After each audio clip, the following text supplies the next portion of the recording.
let's get into everything then. So,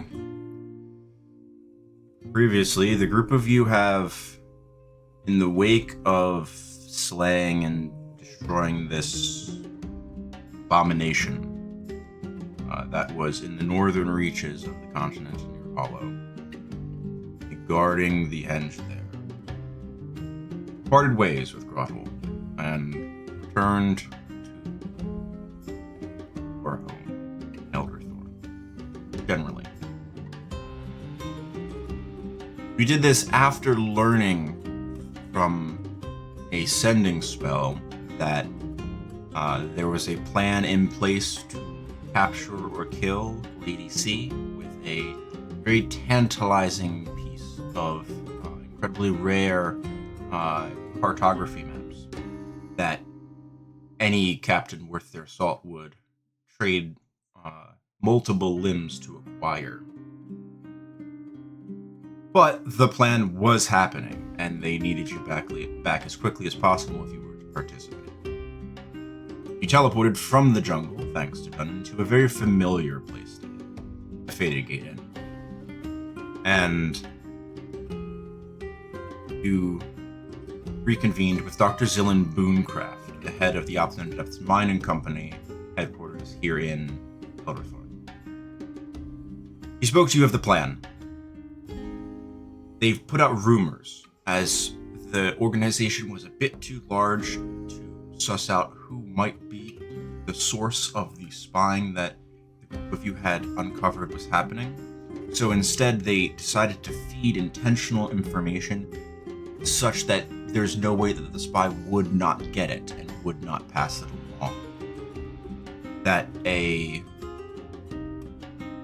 dangerous but possibly intensely rewarding financial endeavor was underway, using a as of yet previously undiscovered bit of ocean cartography mapping to navigate the southern seas, the storms, maelstroms, whirlpools, hurricanes, and other dangers that lie in this area had been very carefully mapped, and they had come into possession of the sole record of this. They were sending out an expeditionary team in a reasonably well-equipped ship to attempt to make the passage through the southern seas from Elderthorn to Akkad. If successful, it would significantly decrease the amount of trade time necessary between the two Alpha.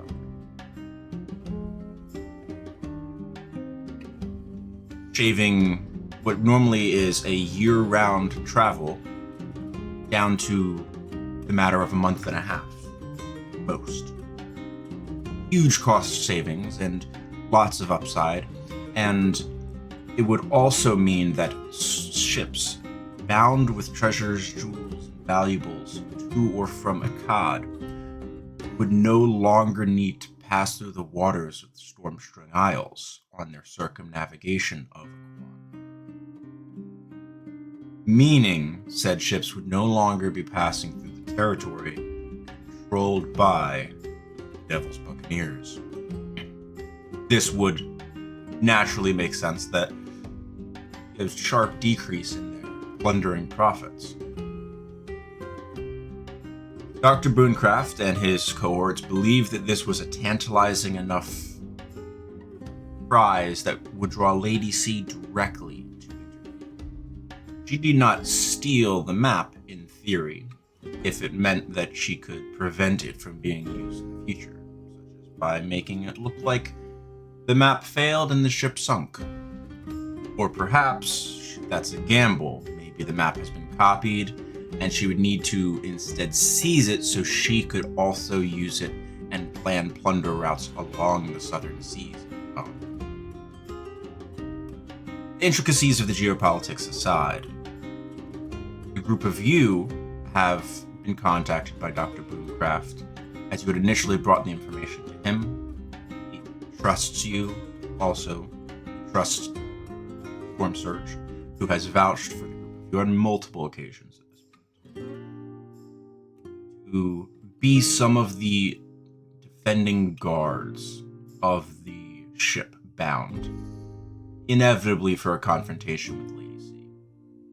What is unknown, presumably to the Devil's Buccaneers, is what the group of you inadvertently discovered. The dangerous dragon living in the southern seas that is the actual cause of the storms in this region.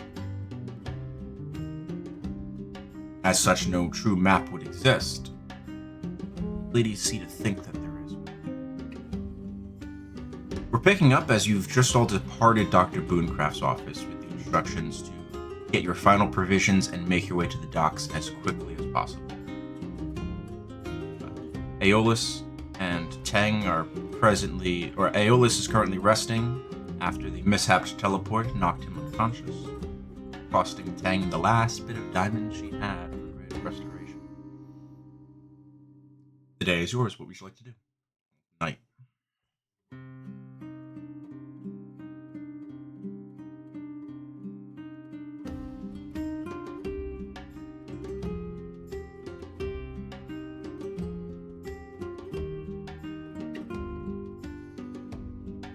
Did we want to restock on potions if we are able to?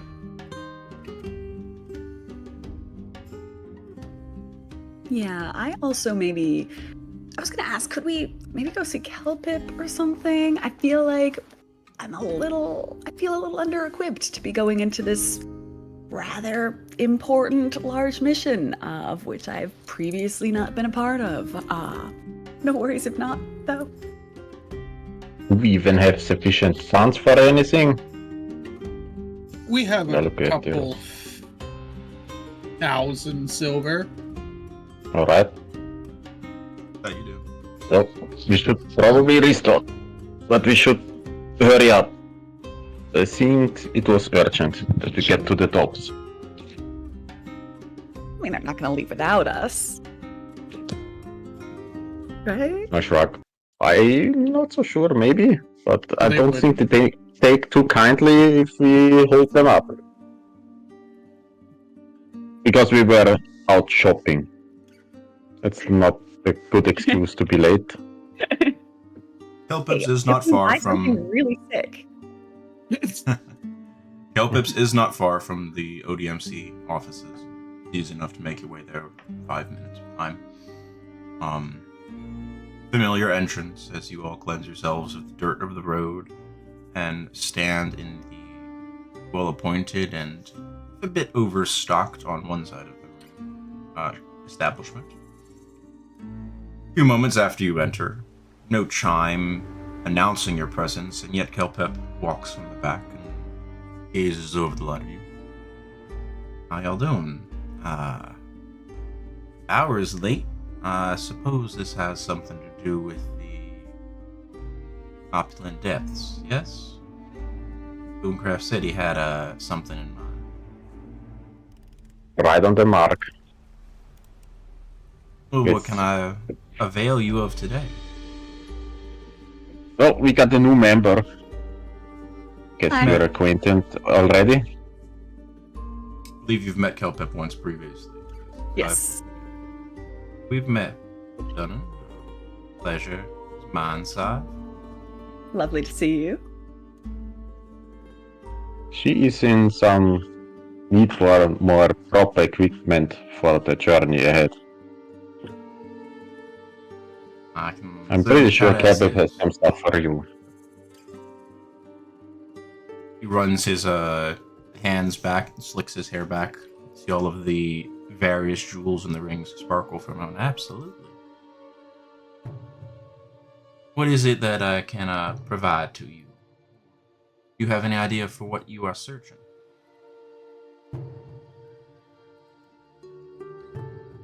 I usher I forward. What do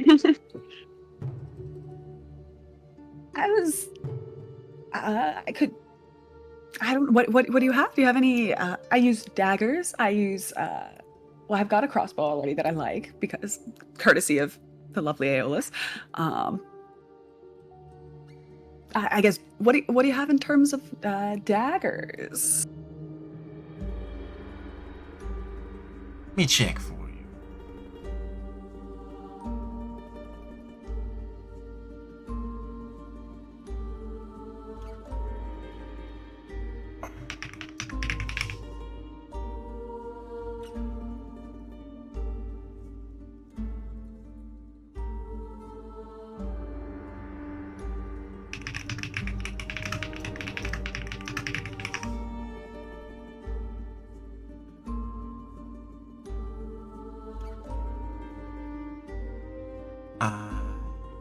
have presently 2 available. Now, one of them, as he produces I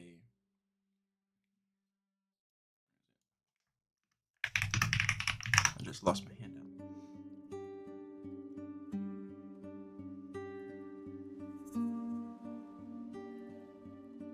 Now, one of them is a mated pair. As he produces 2 most stone-looking daggers. One is set with a pinkish purple gem, maybe fuchsia, and the other is set with this azure, very robin's egg colored sapphire. Neither of them are large gems, each in the hilt. These are known as the songbirds. Sold as a set, so this is one of them. He gestures to the blue gemmed one. This is known as Wren. And his fingers direct your attention towards the other, and this is Nightingale. Now, they don't do terribly much, and you need to focus on them to use them. Make you a little bit more adept when you applying your attacks. Get a little bit harder. They are not made of metal, and as such not susceptible to corruption in the light. And when you throw or attack with one of them, provided you are holding the other in a free hand, you have the option to transport yourself across space to a destination. Great for close and distances if you are a close-up kind of skirmisher. But you do need to be wielding both at once. Say you used the crossbow that Aeolus provided. If that be the case, I would probably instead direct your attention to this. And he reaches into the card catalog behind him and opens this long box. Almost looks to you, Jaya, like the box that like a wand would be. Opens it, and there's a dagger that lacks a crossguard entirely. This is a dagger of ogre mage, pardon me. Now, you may utilize this as a dagger, or if you are more proficient and prefer a short sword, whilst in combat gaining a little bit better benefits of such slashing or piercing. Now, the hilt of this, as he sort of uncorks the end of it and opens up the pommel, you notice is hollow. You can store some spell scrolls within here of negligible power, mind you. But these gems will alight as he gestures to 3 on the hilt, indicating which cantrips are presently available. You can use these cantrips whilst they are contained within the dagger, but the power is limited on the scale of scrolls that can be used. You do need to be proficient with its use, but maybe that's a little bit more your speed.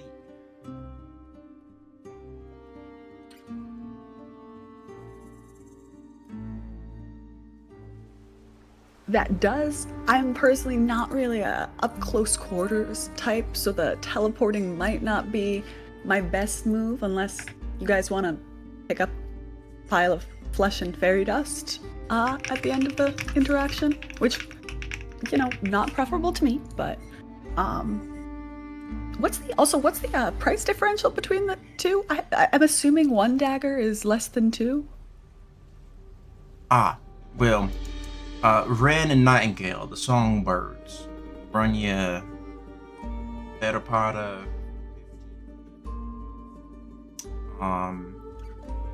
Only Mage will provide one scroll company, but I'd charge you, say, 500. After all, friend of Dunnan's.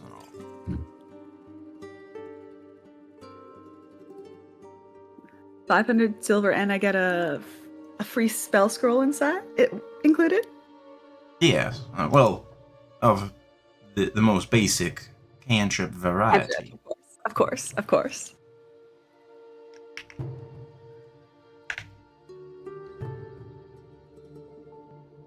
So I would be somewhat interested in that one. I must confer, I think, with the party because my personal silver stat is unfortunately not quite sufficient. I've got about 220 silver. It's okay, we have it.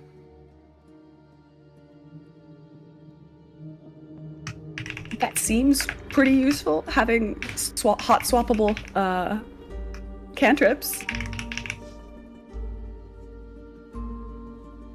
Does that seem like a reasonable? Chaya, what's up?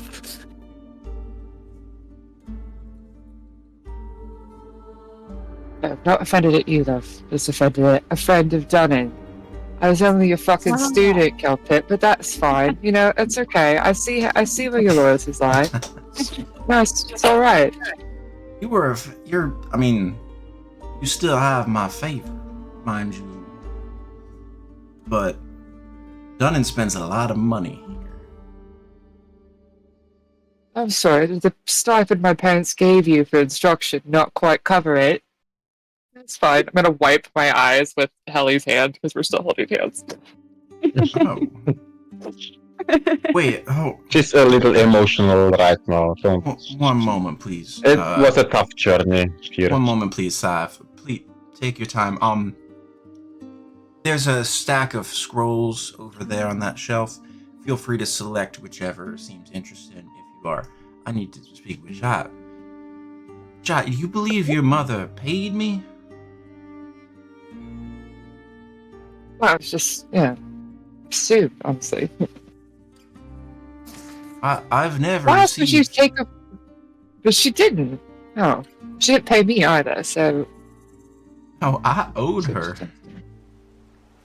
He saved my life on multiple occasions. It was the least I could do. Make sure her daughter got an appropriate education. So it was a debt of payment. Okay.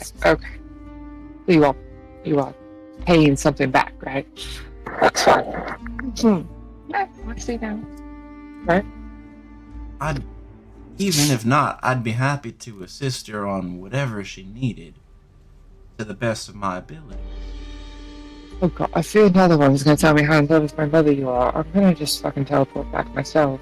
Not my type, sorry. Oh. Oh, my dad. He's a handsome man.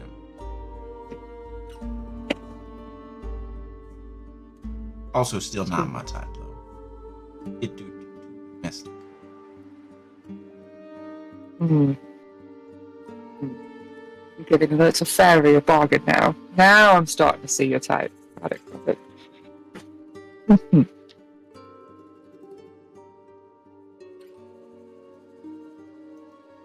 I need to speak with them if they've been telling you that they paid me. I'm sure they have good reasons.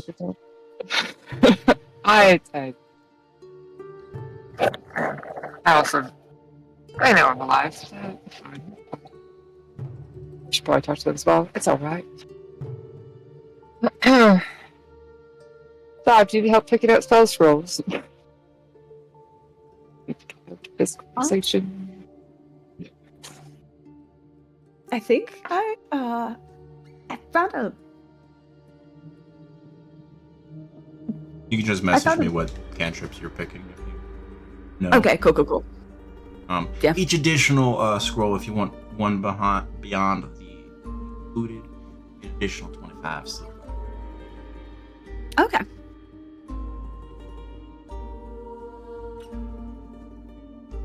So, Celtic, since we are going to be on a ship and I'm, well, as you see, a little bit more on the heavier side, and I really don't want to drown. Do you have like anything that can help me, I don't know, float over water or breathe underwater or...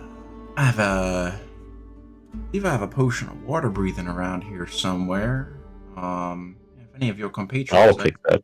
capable of casting spell Done it, don't capable worry of about it. That's, walking on yeah, water. I can do water breathing. Alright, okay. But what if it's an emergency and you're not around and something, I don't know. Well, I figured I would start ritually casting it every morning. It lasts for 24 Oh. hours, so I see. Alright. 10 of us will be fine. There's But the I handout for mentioned it. the dagger, by the way. It's so pretty.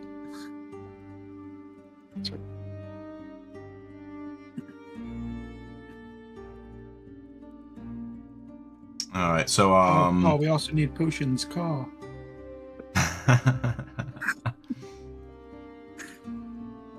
anything else that I can assist you all with? Aside, there will be the 400. Are you taking 2 additional scrolls to fill it up completely? You can switch it. Yes, if that's cool with everyone else. Yep. All right. Awesome. 550. Yes, please. Reach yourself. All right, so Aeolus, can you mark off 550 from the party loot? I currently have a calculator open. Thank you. Do you have any, I don't know, magical rings on sale? Or any other sale? Roll me a d10, Dunnan.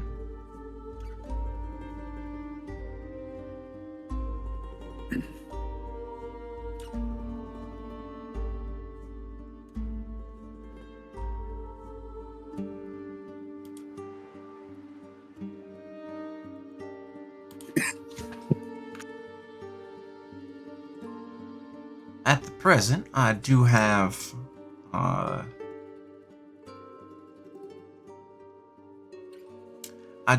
one that I could be convinced to part ways with. Useful for most of you, Alright. I believe. Any more? He opens up. He pushes the empty drawer back that the dagger came from, and opens a small sort of latch in the sort of lower half of the desk that is the card catalog behind him, and reaches his arm in up to the elbow and sort of feels around for a moment. There it is. And pulls out a box. About the end. Pulls out a box and sets it back on the bar top, turns it around and opens it.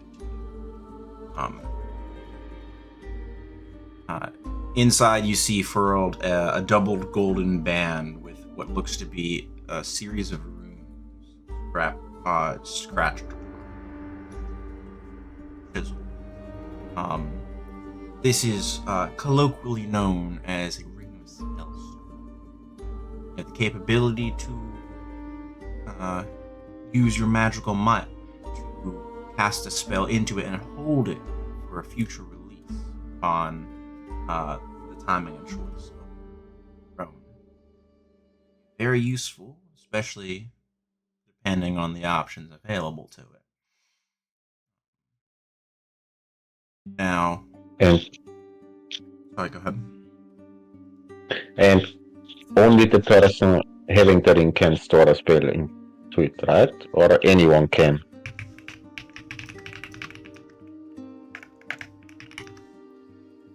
The person to whom it is affixed can cast Alright. a spell into the ring and store it. Now, mind you, that spell will remain stored indefinitely, barring total destruction of the ring.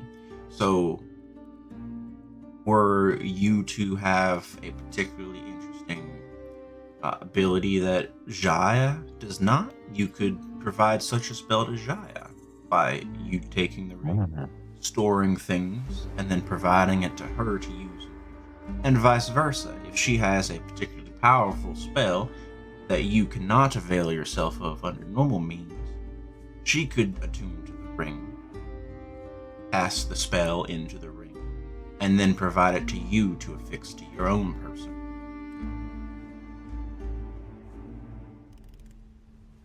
That is neat. Is anyone interested? This one is a bit Oh. pricier. Or you get your heart set on this. I'd be willing to part with this for the sum total of 3,000 silver. Oof, for more than Difficult to 4 come- sets. That's quite expensive.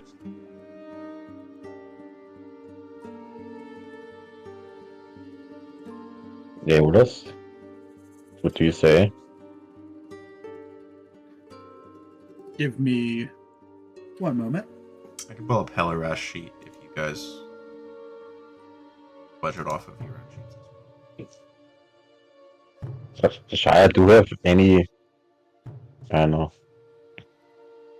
Helleras Can you has a use that? platinum and 2 gold. So Helleras has 450 silver on her at the moment. No, sorry, 350 silver. Helleras has 350 silver on her. I'm For your pretty calculations, Aeolus. Yep.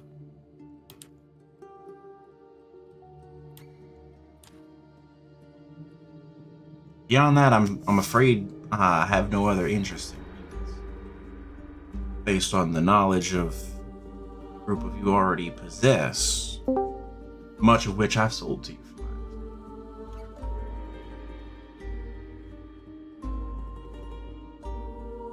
I'm not sure if we can afford such a sum. Yep, yep. We can. It's Yes, just if we pick Yeah, up we- the ring of spell storing, we have Yep. almost nothing for potions. Nah. I think we better go the safe route and buy some potions for the kind of emergencies we always somehow end up. I don't know how much coin Siegfried has on him. I will check Teng's sheet for your calculations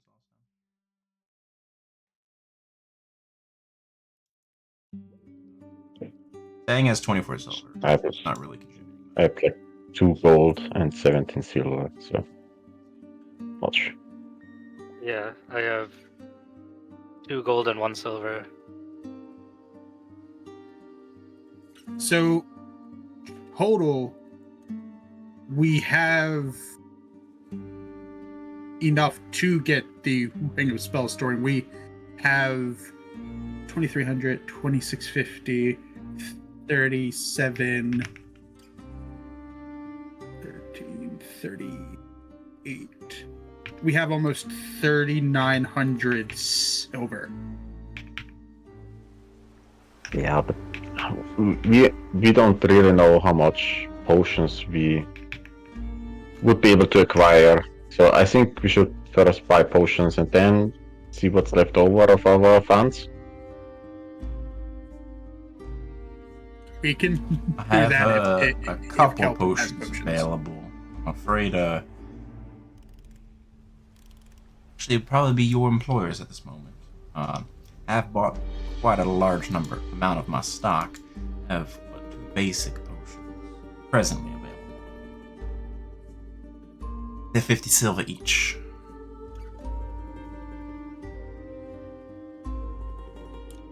I guess we should take them, like healing potions Yeah. are always good to have. Yeah, And that's what I would do. And there should be enough left over for the ring after that, right? It's only 100 I mean- silver. Yeah. Do we have need of the ring? I mean, it's funny to say that I'm the reasonable one here, but I could really use that ring, but I don't want to claim. And well, then we should get it if you Almost wanna. anyone in this really party- need it. Almost anyone in this party could really use the ring. The only one that Yeah. can't store anything in, I believe, is Sive. Yeah, basically. Literally the rest of your spellcasters. and if so, just a what if Jaya were to cast greater invisibility into the ring and hand it to someone who's a melee character who is invisible to just smack on something. And also, like, Tang can load another healing spell. Oh yeah, Also- I mean, she could also cast a revivify spell onto it, right? For emergencies. yeah. So for Tang or Jaya, this would be really valuable. Oh, We then she'll get it. purchase it.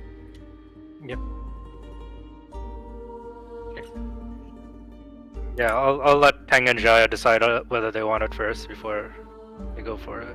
Because I think overall it'd be more useful for one of those two. And you said it's 2,000 silver? I think 3,000. he said 3,000. 3, okay. Just making sure. But good try, Eolus.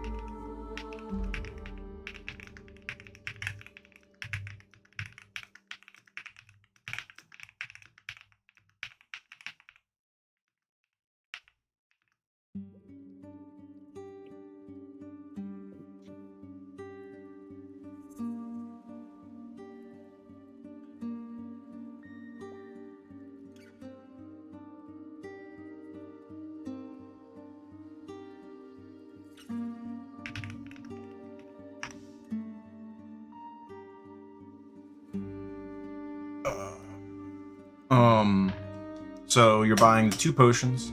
So add 2 potions. Who's carrying them? Oh, what are the potions? They're just healing potions? I feel like give... I still have a greater healing potion. Okay. And a Hunter's healing potion, I forgot what that one is. The hunters only last 24 hours each. Yeah. I say give it to our frontliners, Aeolus and Dunnan. But if Dunnan already has one, maybe give it to Scythe or something. If he doesn't want another one. Yeah. A greater one. Yeah. Oh, and I still have a normal one as well. Yeah, so give the new one to Scythe.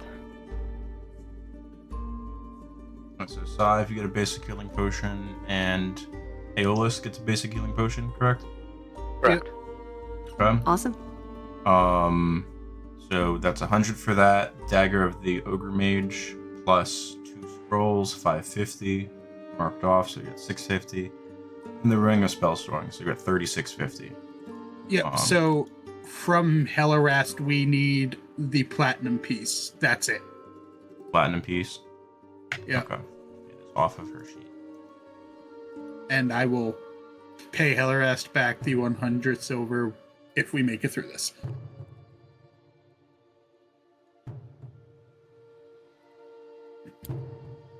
All right, guys. Looks like we have to start a tab if we want to start using hinges. The Carol has been quite costly in that, but cost of doing business, I suppose. I've considered opening up another establishment. Worthwhile. Well, if you need help with that, let us know. Because that would be extremely beneficial for us, too.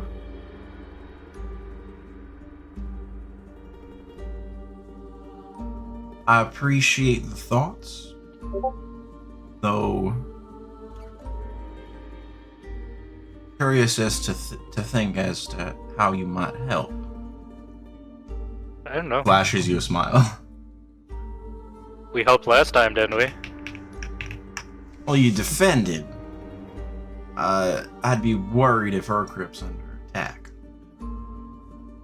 I mean, in these times, can anything surprise us? Possible. Well, we have a ship to catch. So I know Shouldn't Dagger study is around. going to Sive, right? I will add it to Yes. the journal.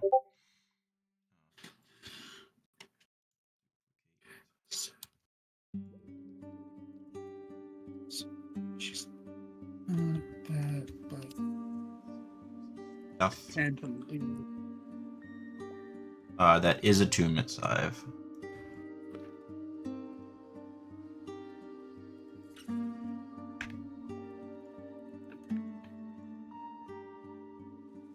You should see it underneath your Bandolier of the Elements at this moment. The Star Metal Blaster? No, the dagger. The dagger is attunement. Okay, yeah. Environmental Blaster is not. Your Bandolier is. Yeah, the Bandolier is the Star Metal. On my sheet, it still says empty. Do I change? Do I change that? Should double check your sheet. Alright. To whom is the Ring of Spell Storing being moved to? That's the more operative question. Should I put it at the top of the journal for now?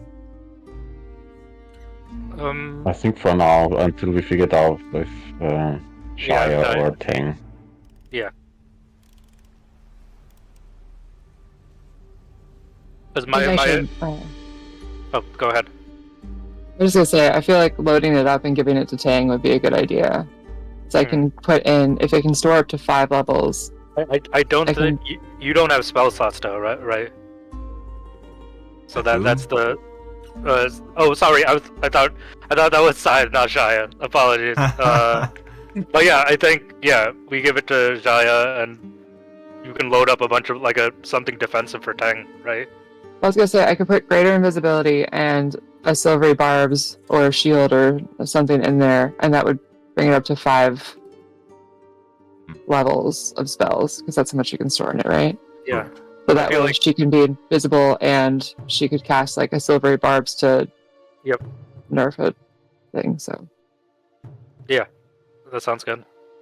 Cool. Alright, so Sive, what are you looking at for empty?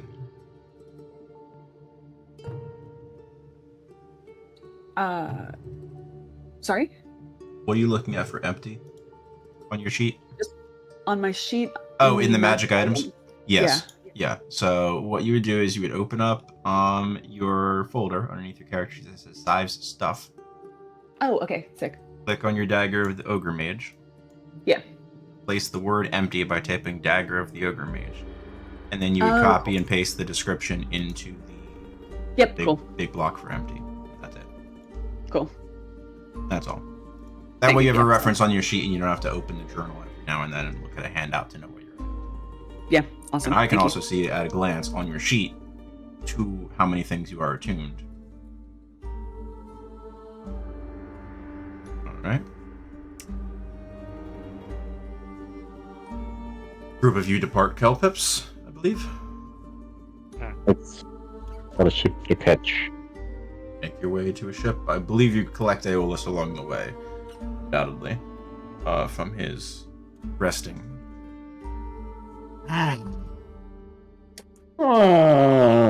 Yes. Come on, old man, or wake up, or I don't know what to call you now. He's a teenage Yeah, he boy. looks like a kid now. What? Who? Come on, nap time is over. We've got a ship to catch. Minutes. Chop. I opened the curtains.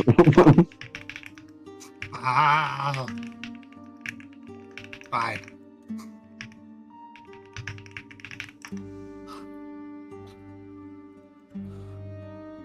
Alright. As the full party makes their way to the Alpine Depths Mining Company docks, presently being outfitted, the deck and docks a bit abuzz with activity for this time of night.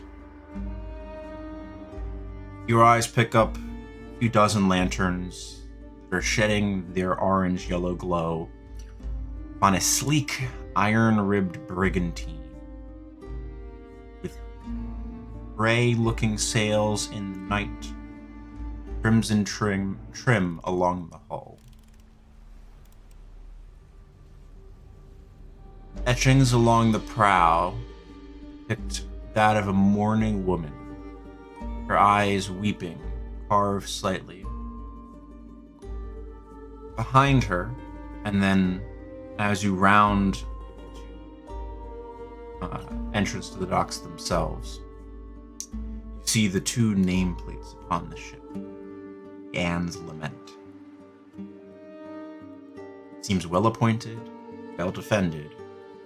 The number of ballistae you count peeking out over the deck are 2, one centered fore and one centered beneath the deck between second and masts. This is your ship.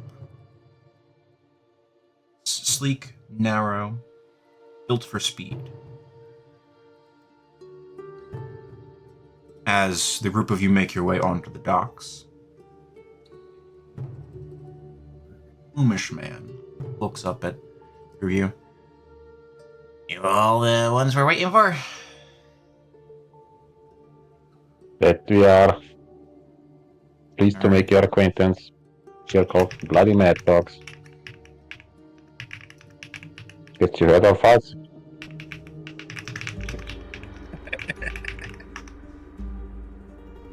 I've heard of you, I think. Doesn't mean that you're big for your britches, I hope.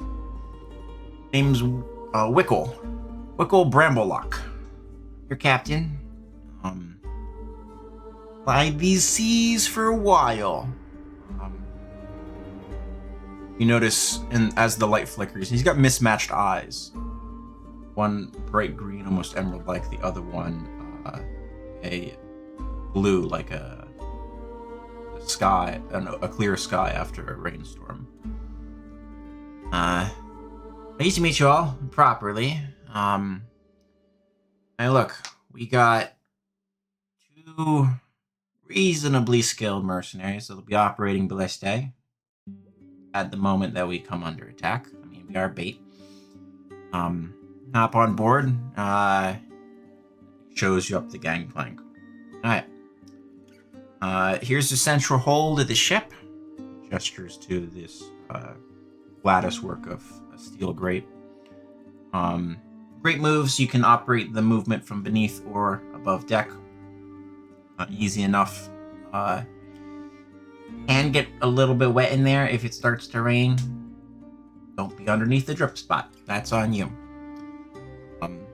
We got our 2 mercenaries. They man ballistae. The moment that we come under attack, we have a dedicated mage as well. The mage's job is not to attack. It is to defend the ship at all costs. Ballistae, fireballs, flaming arrows, all manner of things. Very dangerous to ships. I don't think I've seen any of you employed by the ODMC as guards before. So, understand, typically, we operate under no prisoners. We assume we will not be taken prisoner. We assume we will die if we get attacked. And we are aiming to be attacked. So it's a little bit different, but so we'll have a little bit more offense in the way that ballistae. How capable all of you on attacking another ship? Have you ever attacked another ship before? Been attacked before? This is my first time on a ship. On a ship? No. On land, we got plenty of experience. And even in the air, somewhat. But not on sea. Alright, well, you're both going to have fantastic times. Sure. The rest of you, don't be in the bunks underneath them. I mean, I came here by ship on the main. Does that count? But not like in a sea fight or...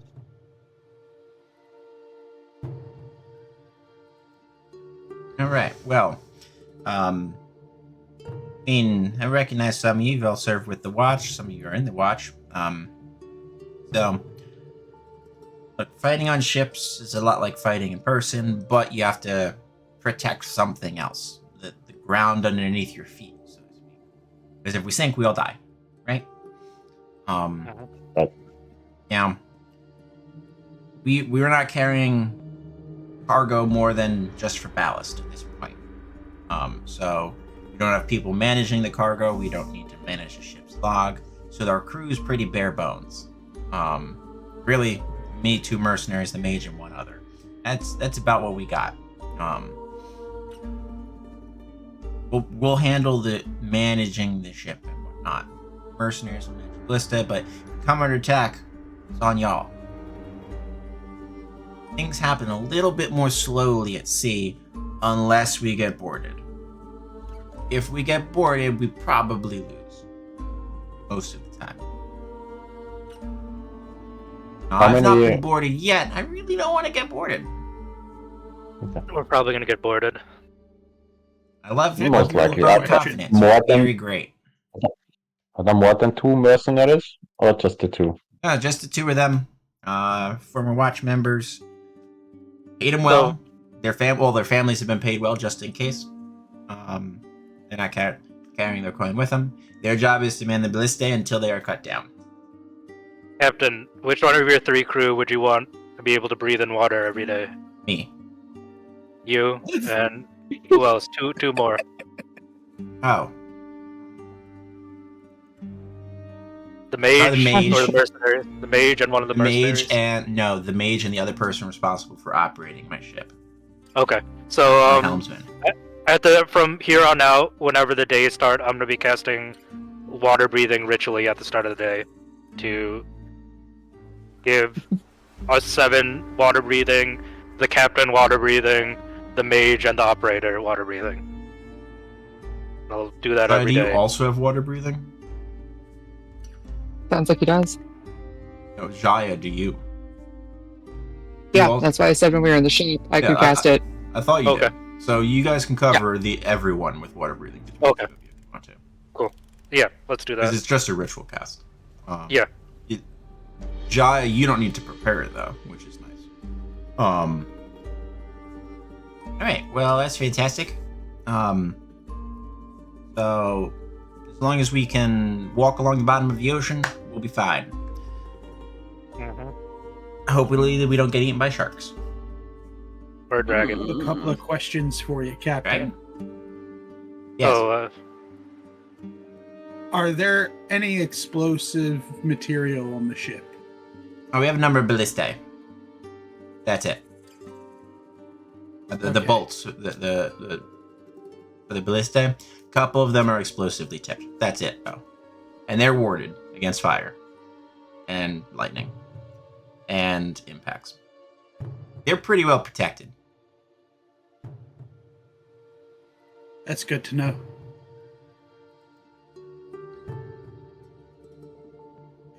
Can we meet with the mercenaries and your mage? Certainly. Let me get the ship underway so that way we can start making time. And I'll take the helm for a little bit, and you can meet with them. Give us about 5 minutes or so. How long will the journey be to the destination? Might get attacked as early as tomorrow morning, maybe. Alright. She's waiting out there beyond the main bay. Could be 2 days from now. Could be 3. Not sure. We're not rushing, so we're not, because we want to appear to be slow moving, like maybe we have a large cargo. So, we're not going at full sail. We'll see how it goes. And Captain, you're aware that she is looking for us. Have you been made aware? All the better. I don't think she would know that you're here, but that would mean once she has us in sight and sees some of you on deck, maybe she'll be all the more eager to attack. Yeah, just so you know that there are no surprises. Fantastic. For you. That's what I like to hear. She already knows we're here. You are just a bundle of positivity. See yourselves below deck find a hammock or a cot or something. None of you. I would recommend none of you sleep underneath Mr. Positivity here, because he's going to be hurling tonight. And I'm going to get us underway. I'll see you back topside in about 5-10 minutes. Understood. Right. Aye, Captain. As we go under deck, I want to, mostly because I want to try out this magic item. I haven't really done it before, but also I'm worried about people maybe sabotaging the ship before we go. I want to do a once over of the lower deck using the Gem of Seeing. See if I notice anything weird. Gem of Seeing is True Sight, correct? Yep. Up to 120 feet. Okay. Noted. Okay. And it lasts for 10 minutes. So I might just get... You spot invisible markings on all of the masts, which you recognize as abjuration markings. You spot protections on the portholes and windows that you do see upon the ship, although they are slim, quite narrow slits.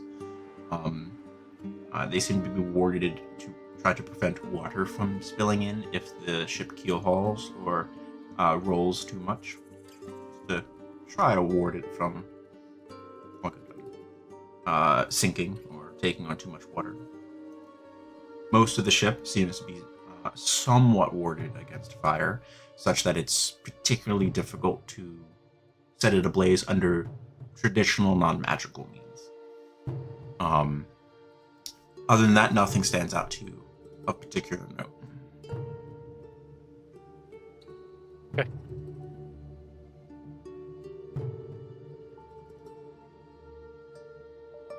I think just as part of my morning routine, I'll just do like a once over with the gem when I get a chance, in case anything changes. The wards seem important. Siegfried, Yes? did you inform Storm Surge about the orc ship? Not orc ship, the...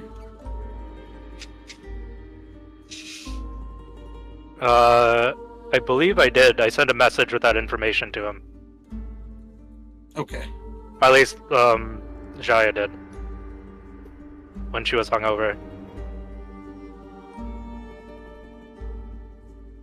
As long as everyone is mostly in the know of what lays ahead.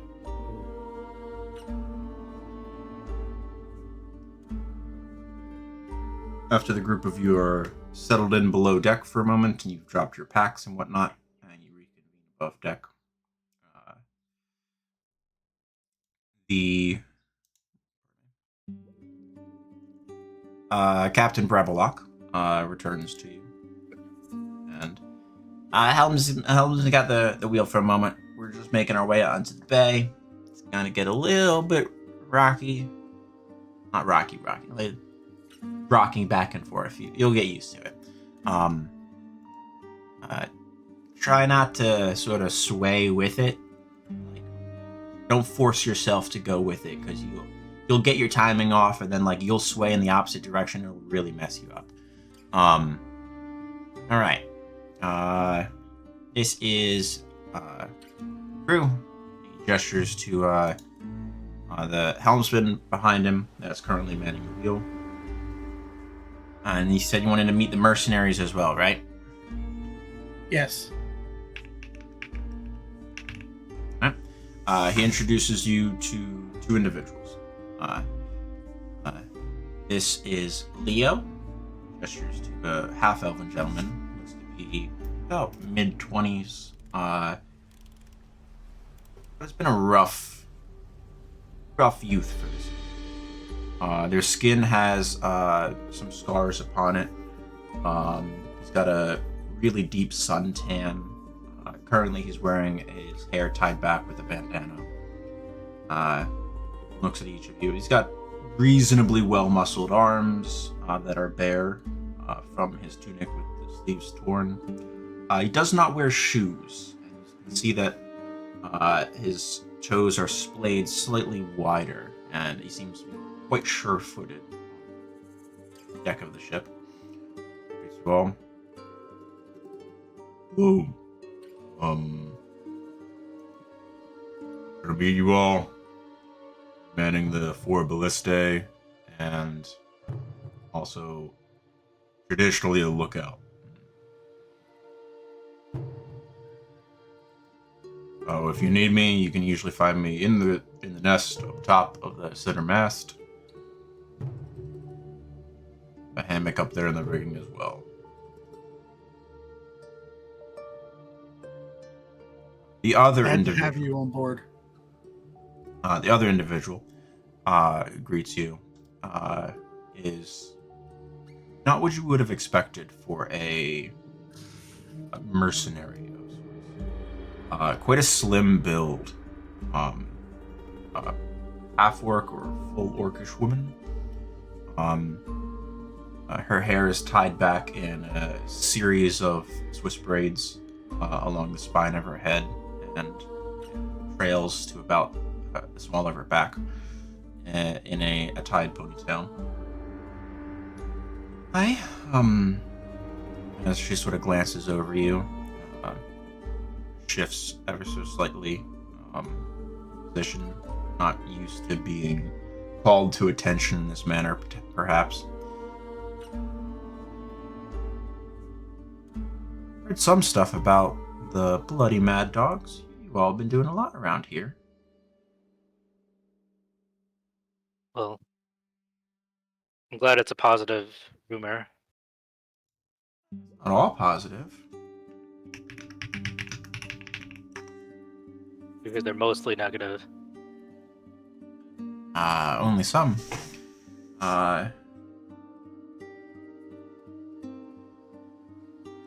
So what do you think about...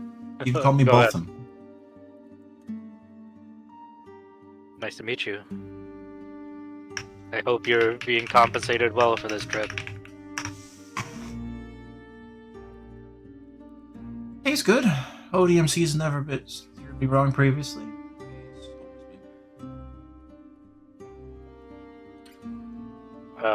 Do you specialize in the ballista, or...? I do. We have a number of options available currently on the ship. Do you want to know the details? Sure. Right. So,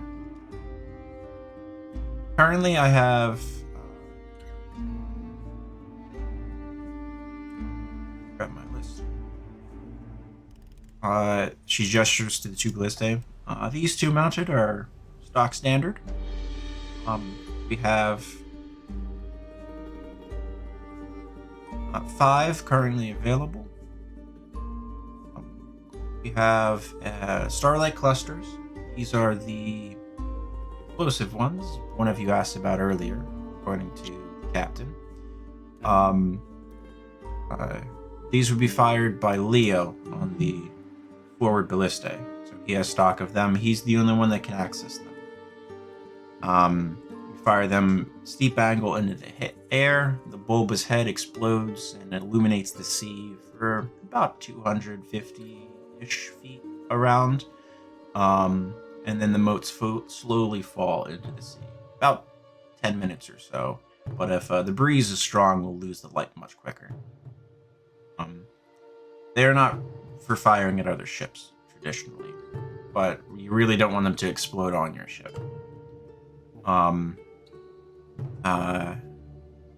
She gestures to... she goes over to a crate and opens it. Both of us have stocks. The rest of them, she pulls another one that has a rounded prongs that curve outward and then backwards. It sort of resemble fish hooks from the front, where the forward position of it, they sort of hook backwards along the shaft. These are sail cutters. These are designed to impact sails of opposing ships, so we aim them a little bit higher and rather than pierce through them, the angle's set so even if we line them up almost dead on, they'll divert partway to the side and then be pushed along the sail to sever a big amount of it. They're not really good against hull strikes on an opposing ship, but they're useful. They're pretty good. She tucks that one back into the crate, pulls out a new one. This one we call as flare bolts. It's got a couple. She sort of reaches in a finger. It's quite slender. Sort of pulls out a prong. As it flies, this bolt spins slightly, so these prongs will pop out. As soon as the bolt impacts with something. So as soon as the bolt impacts, they pop out, making it really difficult and almost impossible to remove from opposing ships. This is something that we really want to impact into an enemy's hull. You can open up pretty nasty holes with this, try to get them to take on water and whatnot. The end of this bolt, as she sort of turns it around slightly, you see it, this piece of it's like quartz almost that has been affixed inside part of the shaft. The end of this bolt has an small enchantment on it. The bolt will illuminate light for a little while after it's been after it impacts something. It lasts about 10 minutes, but if we have a spyglass, if they try to get away from us, we can see them for about a mile away under good conditions. Pretty useful. That's the flare part of the bolt. This one, she puts that back, pulls out a fourth. This one we call a hamstring. The bolt has, the end of this has two forward-facing teeth that resemble the shape of a C. Pushing out away from the shaft, and a rough diamond-shaped saw-like pattern on the rear edge of the C. Behind this, there's as she sort of pulls it, there's a bit of chain and cables and ropes that's sort of attached to the back end of this. Sort of gestures them. They get tangled every now and then. It's okay. So they're about 20 or so feet of cable there. Some people will use rope. I prefer more very narrow chains, better surface area and drag. This was we actually designed this off of cavalry arrows. So this is designed to pierce into something. See, it's very narrow, like it's the mail slot style. Pierce into something, and it's obviously going to rotate. But then all of these little tails will drag in the water and cause the bolt to shift and rotate, and all the diamond-shaped teeth, it'll tear a hole the size of this C in the side of a ship's hull as it sort of grinds its way back out from the drag. If we want to hit this underneath the water level, ideally just underneath, it'll make a big gaping hole. Just deal some ongoing dangerous stuff to an enemy ship. The wire is also great because most pirate ships will use some combination of sails and oars. So even if we get this above the waterline, we might disable some of their oars on that side. And then finally, it puts that away and pulls out the last one. This one, just very simple weighted ballistic bolt. I got two variants here. As she sort of reaches down and unclicks part of the head and changes it to another one. We have a piercing head with prongs, which is ideal for shots below the waterline, does great damage.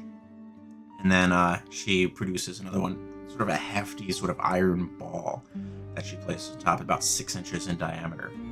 And now this one is more about just dealing massive damage to whatever it hits. It's not going to stay in place, but depending on how many hits we get on it, you could crack a mast with this thing. Now the pronged one we can use to trail a rope or cable or something.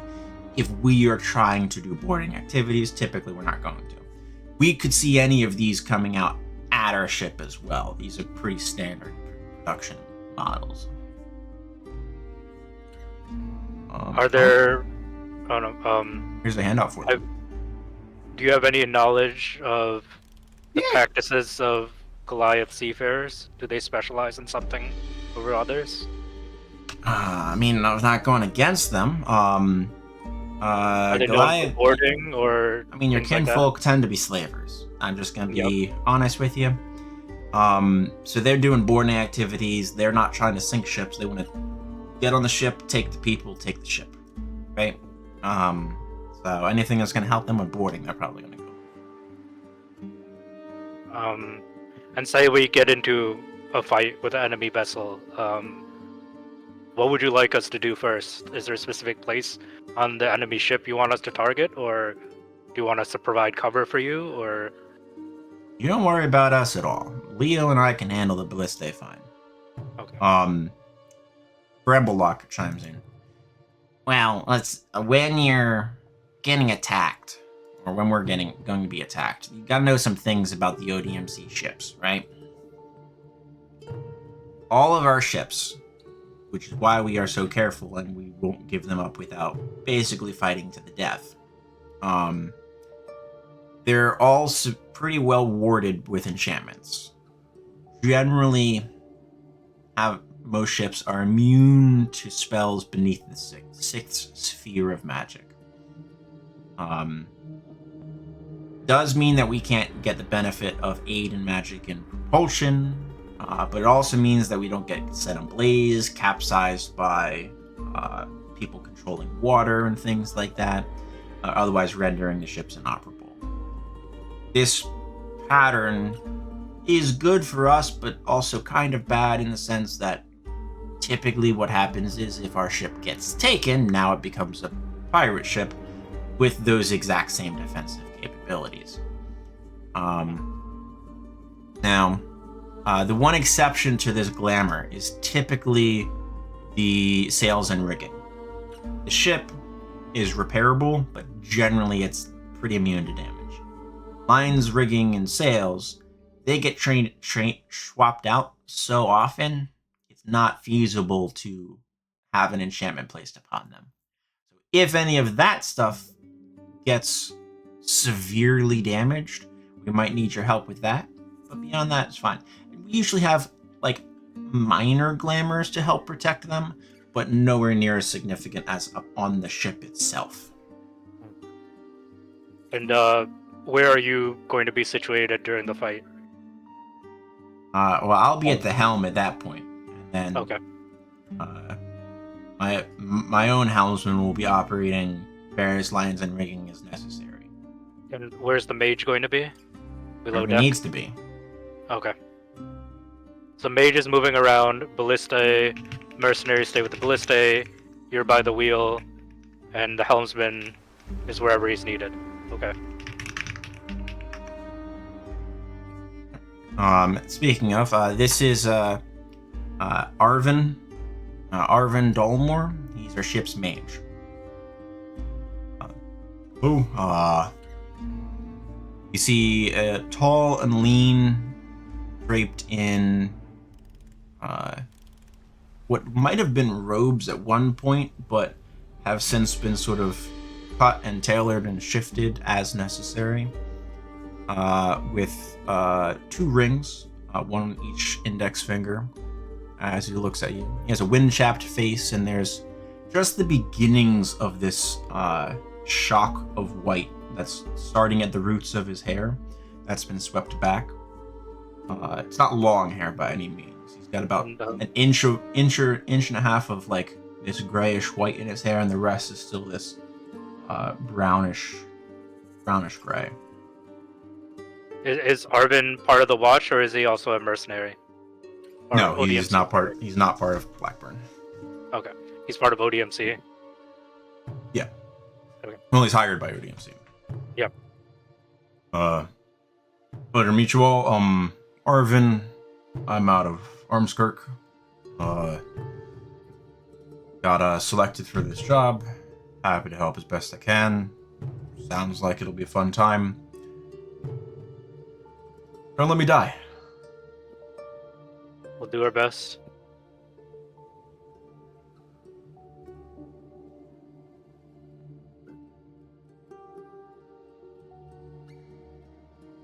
Yeah, any of you have any questions about the ship? About what we're doing here? If not, you can settle in for the night. All right. I think I'm okay. Anyone else? Ready to turn in. I would love to go to sleep.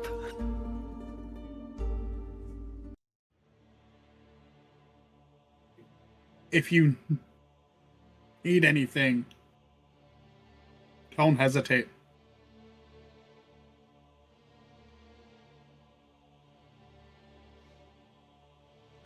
One by one, the group of you settle in for a long rest. Before we go to sleep, I'll go to Yolas.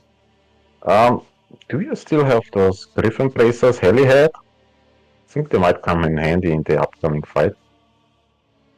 I think we do. Yeah. May I hold on to them for now? I think I will use them. Yeah. I don't see any problem with it. Sure. And I will unattune the booze hound, the dwarven booze hound, Okay. and we'll put on the griffin bracers. Noted. Is anyone attuning to the Ring of Spell Storing for the evening and loading it up before your long rest to recover spell slots? I believe that's Jaya. Yep, that's me. So I'm gonna tune to the bangle and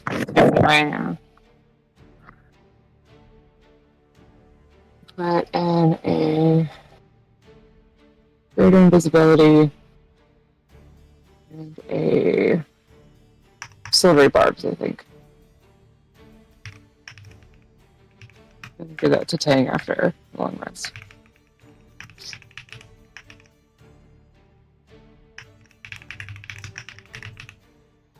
Say greater invisibility and what was the other one? Silvery barbs. Silvery barbs.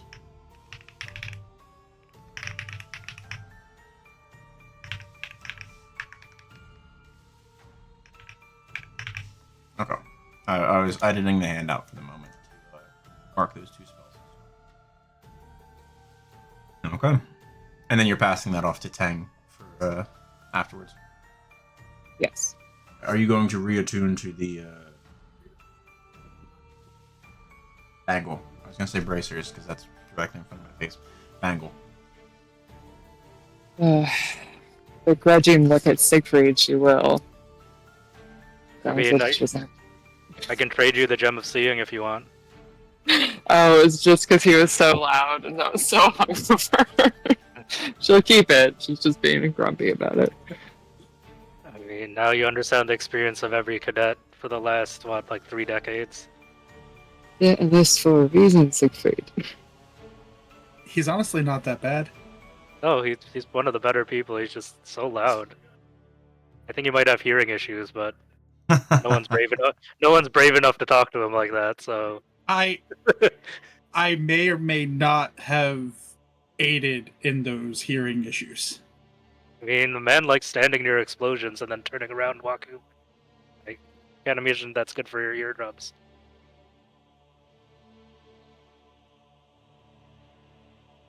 Well, So Captain Tang will said have none to of deattune to the invocative pipe weed.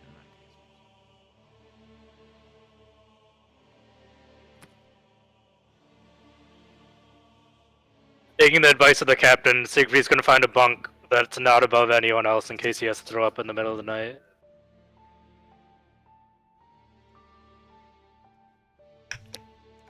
And then, Siegfried, do you want to cast water breathing or should I? I mean, I can get 10 people, but then there's 2 people left over, so I think we both have to do it. Okay. Yeah. I mean, Done. also technically either it's just 2 ritual castings and it's done. Yeah. Yeah. Yeah. But you don't have to prepare it, right? I have to prepare it, but either way, both of us need it, I think. I mean, I don't have to prepare it. I can just virtually cast it, so I can do it twice. I don't mind. Oh, you can do it twice. Okay, I you can thought. just- yeah. Oh yeah, okay, yeah, that would be great because then I can prepare something else besides water breathing. Yeah. That is fine with me.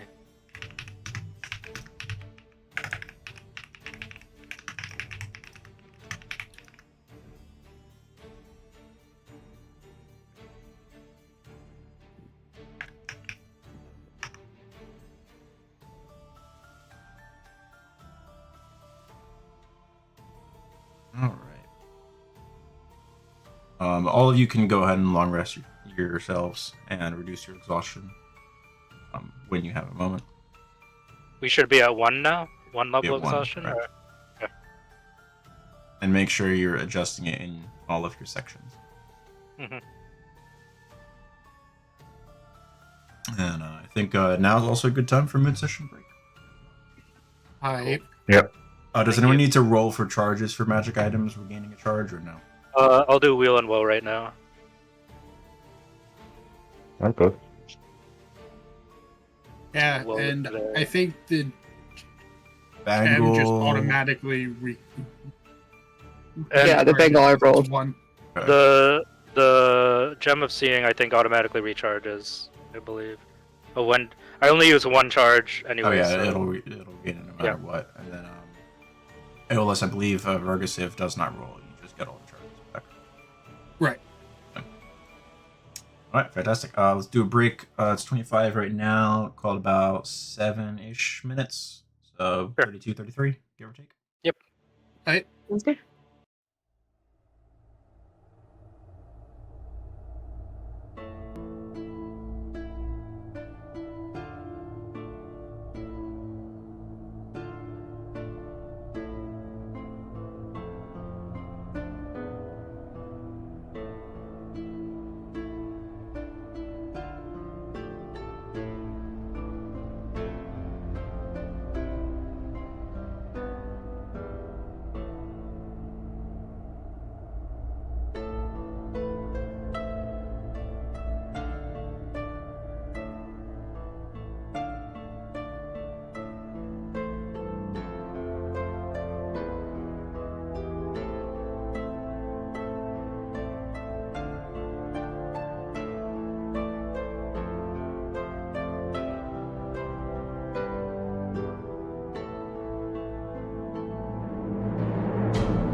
All right, I need 2d20 rolls, please, for your first day of travel.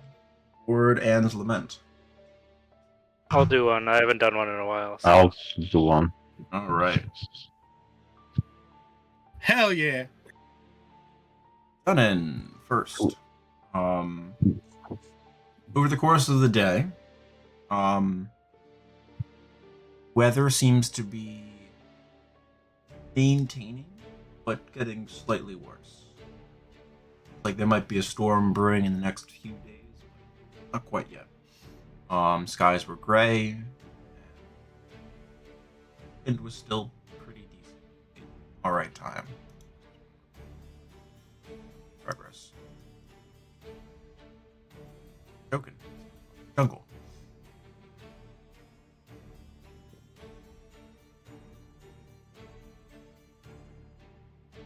Go. Other than that, weather's fine. Siegfried with a 5.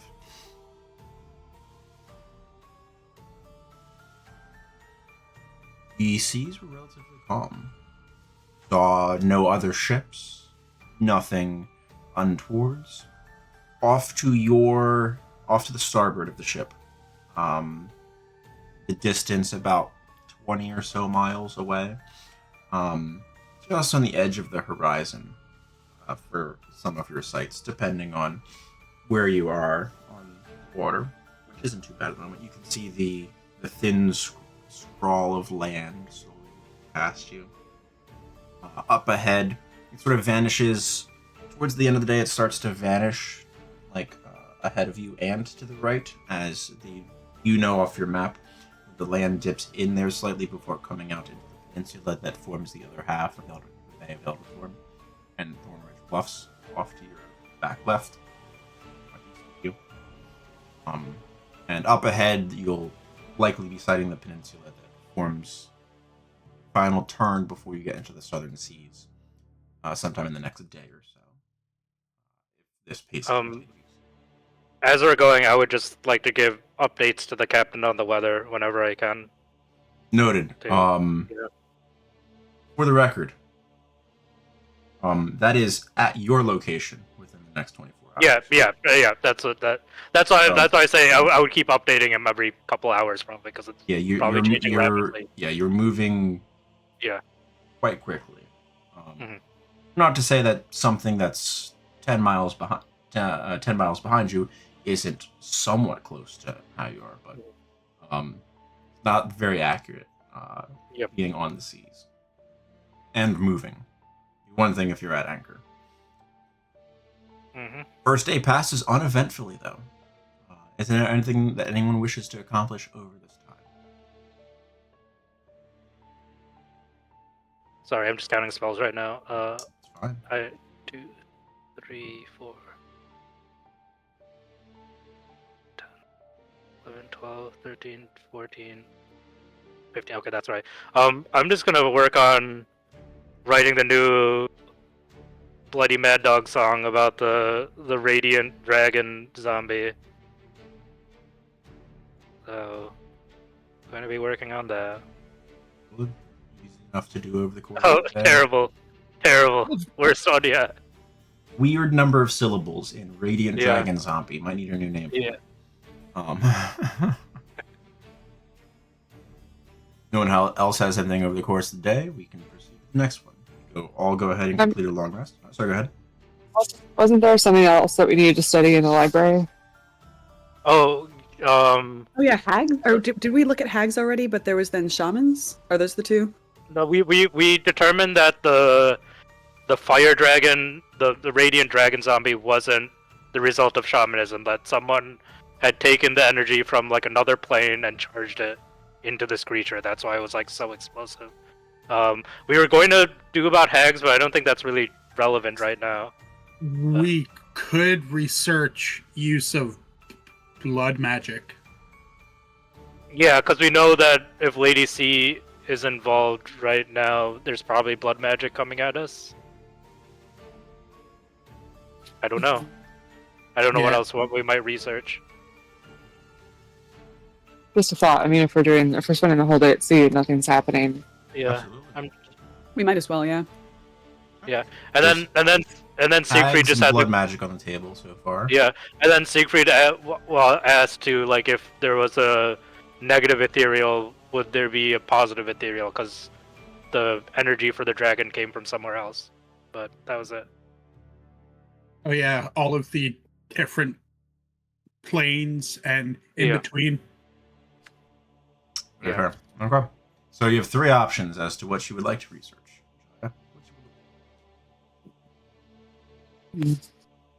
I guess blood magic, since that seems to be the most pressing. Okay. Go ahead and put Felthralls in chat. I believe you have a full cadre of assistants, should they deign to do so. Yep. I know. I'll be assisting. Yeah, I was like, Helly has to as well, because we're literally. So You're still holding hands. And that hasn't we're stopped still yet. holding hands. That's still, Yeah. is that for like 100 days, like Aeolus's one, or you need to have a greater It's a- restore this hand holding? Thanks, just we're accept I gonna- don't see anything wrong with the hand holding. Oh, it Yeah. does when Helly goes in the water with all her breastplate and then drags Shia down with her. Yeah, but if they have water breathing, That's just Aeolus. mildly inconvenient. What's underwater is even more terrifying than what's on land, Aeolus. So You don't Jaya, even- at this evening, it's the 24-hour mark. Call it dusk. Okay. Okay, so during the day we'll research the library, and then at dusk we'll come back out and cast breathing. Just Okay. Uh, no, 24-hour mark for the other thing that for you and Helly. oh, so I can't do it to the day. Okay, got it. Never mind that. Because you arrived in the evening in Elderthorn the night before.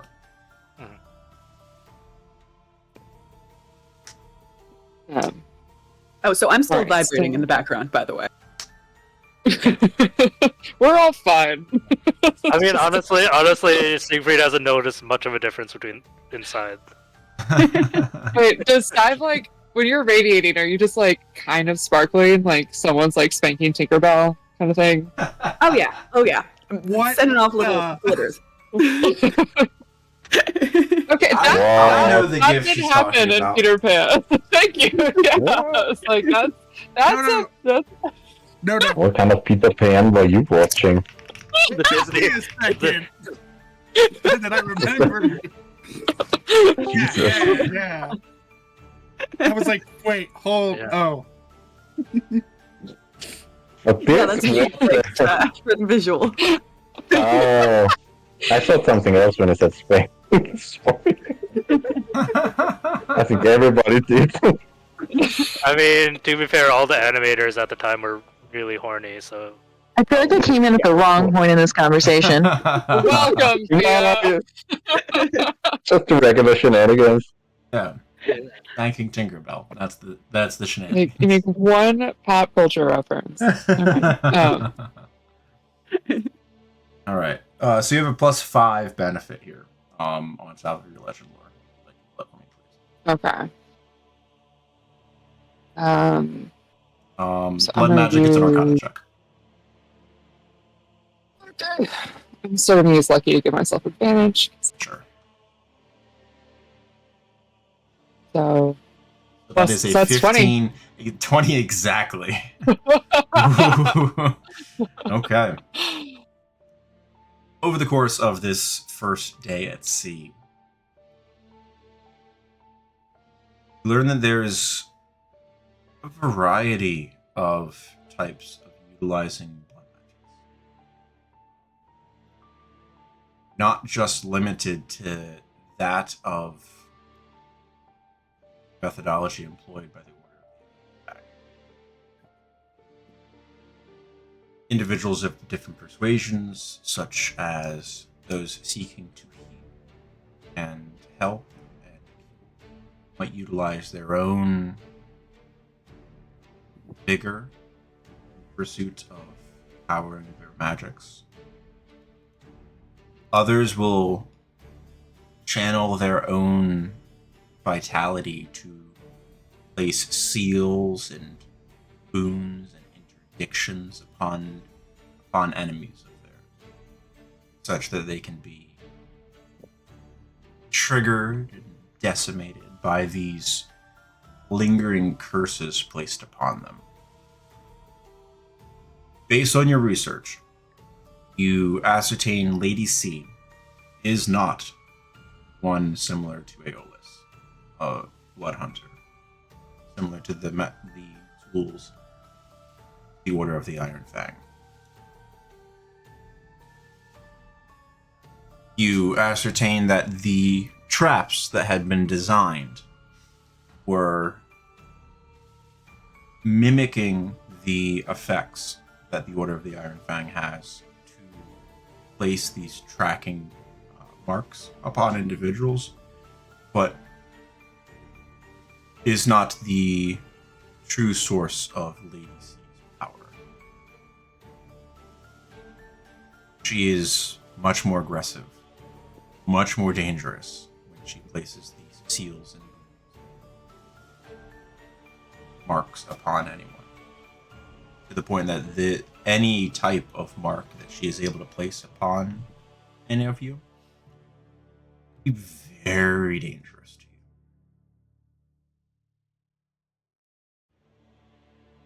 Beyond that, you're not able to learn much more about the type of blood magic that she specifically utilizes.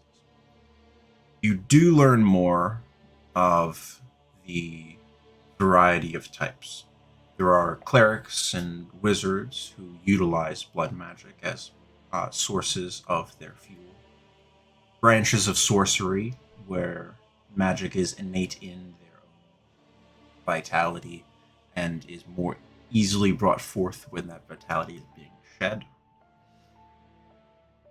Expansive topic, one that you had not yet previously delved into, but is curiosity to you. It seems to be there's the running theme that a small sacrifice of one's own self is amplified to a very large extent when utilized. This is most commonly seen with Elrast's vampiric touch, where she can intentionally inflict damage unto herself, but in exchange provides significantly greater healing than the damage she suffers to another. And everything seems to be a larger or more complex version of that small microcosm.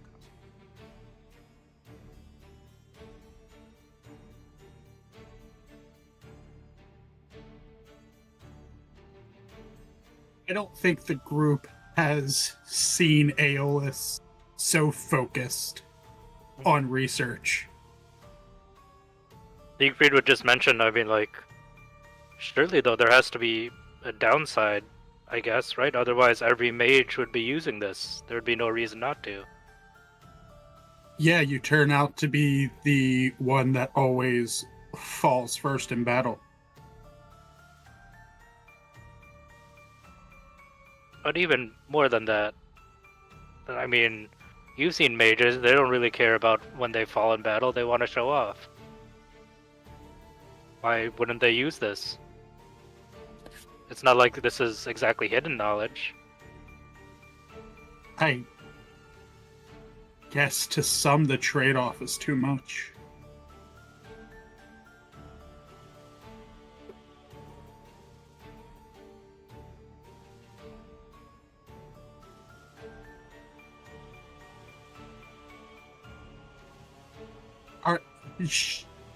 I'll ask I- Aeolus.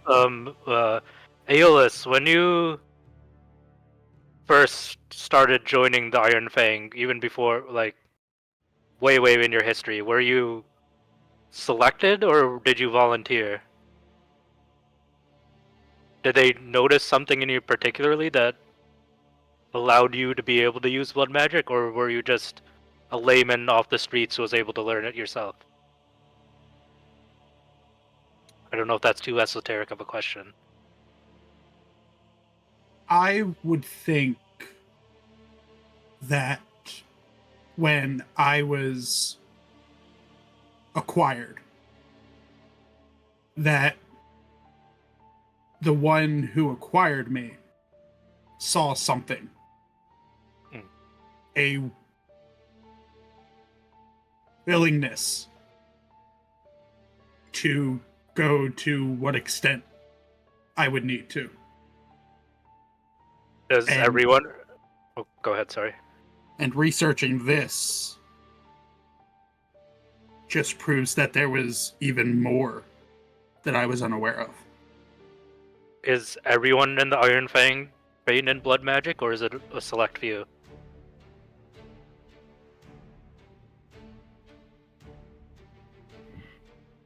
That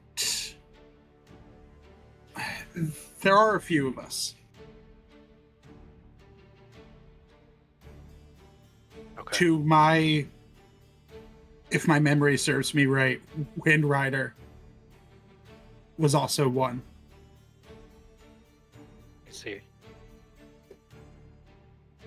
I think that might be our next question if we get the chance, whether the ability to do blood magic is an innate thing you're born with, or is it if it's something you can learn?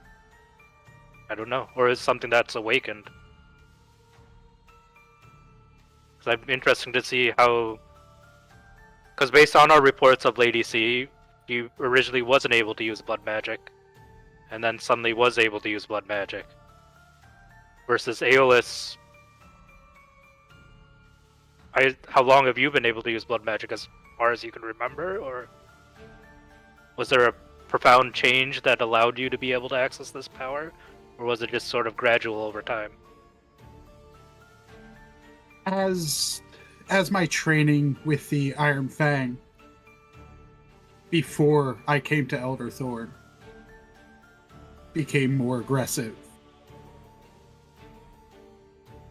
the use of blood magic was taught to us, but I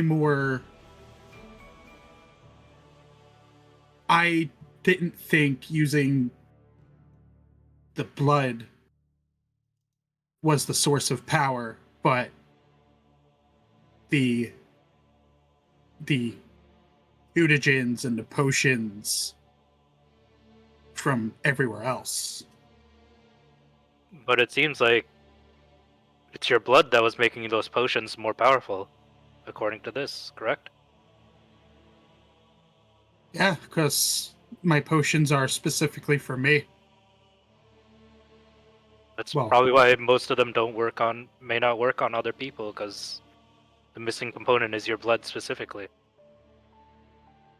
Yeah, and with earlier experiments, mixing elements of the Pinwood's sap into the mutagens doesn't serve any benefit either. If anything, it just shortened it greatly. I wonder what would happen if you mixed your blood with the sap. I did. Did anything happen? I took one of my mutagens that usually last me until I flush my system, and it auto-flushed. I see. So the sap negates the magic, almost. Or I just wasn't Doing it correctly. right. I see. Well, this is interesting. But I don't know how helpful it'll be against Lady C. Well, now we know that anything she throws at us is a lot more than the tickle that I offer. But we learned a lot.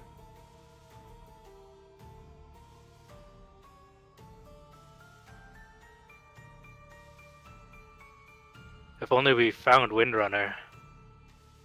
Still missing. Yeah. But you complete your long rest eventually. You can all go down to, I believe, 0 exhaustion at this point. Siegfried, up to you how you're handling being on a boat for the first time. I mean, Siegfried has pretty high constitution. He, at least if he needs to throw up, he can make it to the edge. I don't think it's that big a deal. I'd like 2d20 rolls, please. Following day. 2d20 Oh. rolls. We'll roll one. Sure. 15 and 14. Okay. The weather continues to worsen as sometime during the night you rounded the southern peninsula that forms the lower half of the wide, very, very wide bay that forms the entrance to Elderthorn, and turned west. Over the course of the day, the weather continues to get worse until there is a steady but not entirely unpleasant drizzle just spritzing across all of you the afternoon. The captain lets you know that in about 3 hours' time, they'll reach what he believes to be the proper anchorage, such to make it look like they are attempting to wait until the following morning to enter the southern seas properly, and should be about the right location to set up this supposed trap.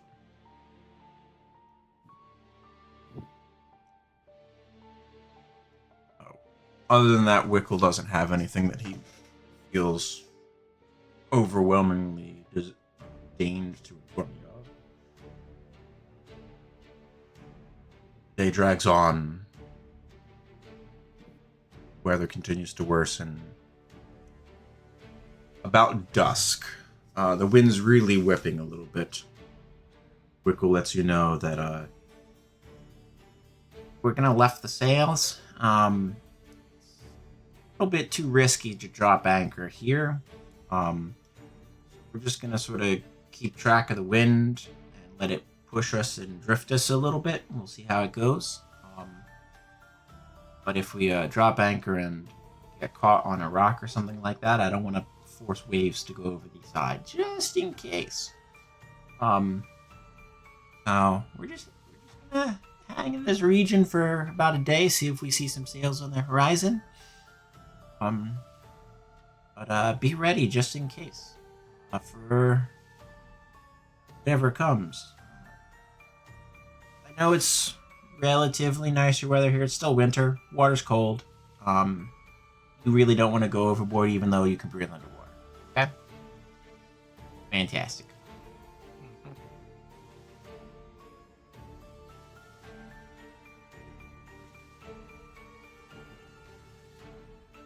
Whenever you do anything over the course of this evening, it's time to rest.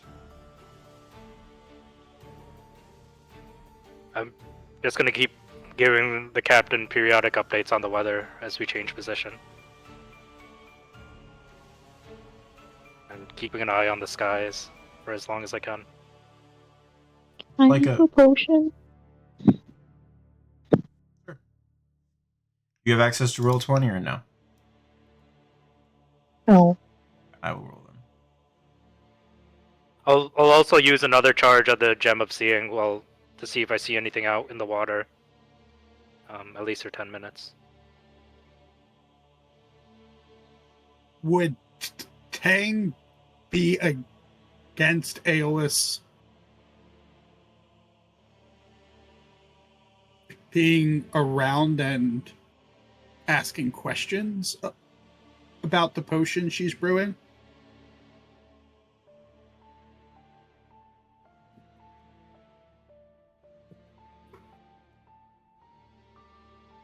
Was that a question for me or for Spencer?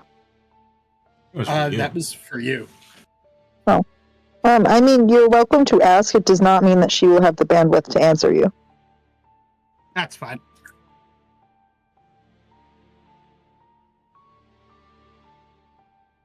Spencer, you wanted me to do something while I was with the captain? Pardon? No. Oh no, I thought you were asking me to make a roll for some reason. Nope. Other than your wheel woe, I don't think you needed anything. No.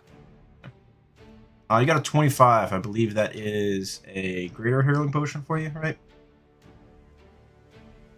You're asking me questions I don't know the answer to. It's either the greater or superior. I don't know. I don't have the book with me. I did not pack it. Oh, good. I'm gonna add a greater. You have 3 graders at the moment. Okay. Okay. The evening progresses. Wind picks up, and as you all laying in your bunks and or hammocks, rain is pelting down on the deck.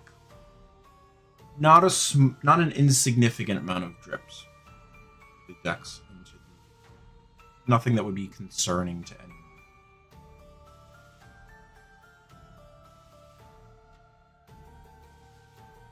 About 4 or 5 hours into rest, a cry goes up. Captain, we're drifted too far. All right, let's get some sails going. Bring us about.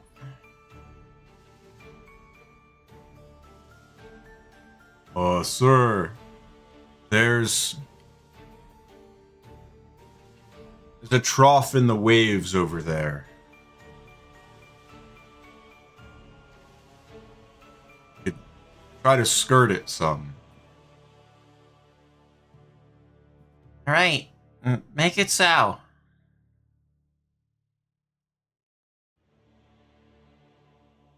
Then you hear,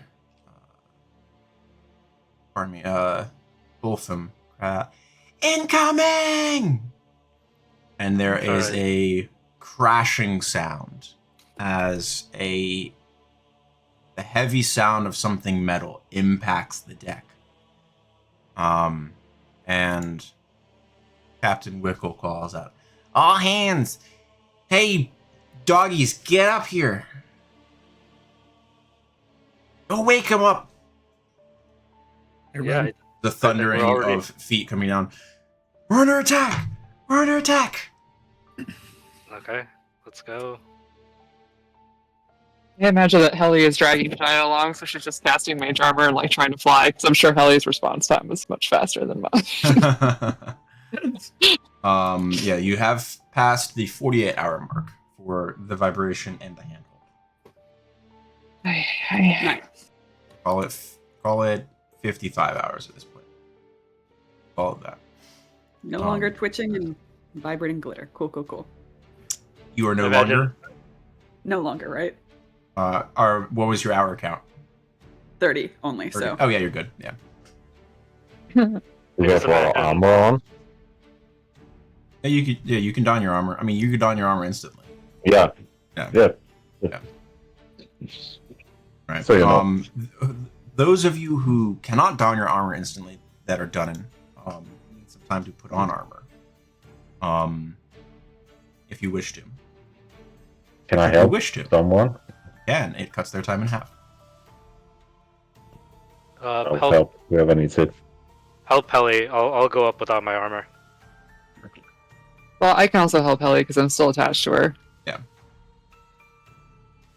If 2 people help her, does it speed it up, or is it? No. But your armor takes a minute to put on. So if Dunnan helps you, it's 30 seconds. Okay, sure. You have a scale mail. Helly's the only one that takes a while. Hers takes 5 minutes. With the help. Okay. Will throw on his half plate. Yeah, that takes a minute. Yeah. Yep. Medium armor is about a minute. Heavy armor is about 10 minutes. So yeah, why doesn't Jaya help Helly, and then Dunnan can help Aeolus, and that's 30 seconds. At least we can get a bunch of us up there. Because Jaya, I think, can get us fast when she's done with Helly. Okay. As the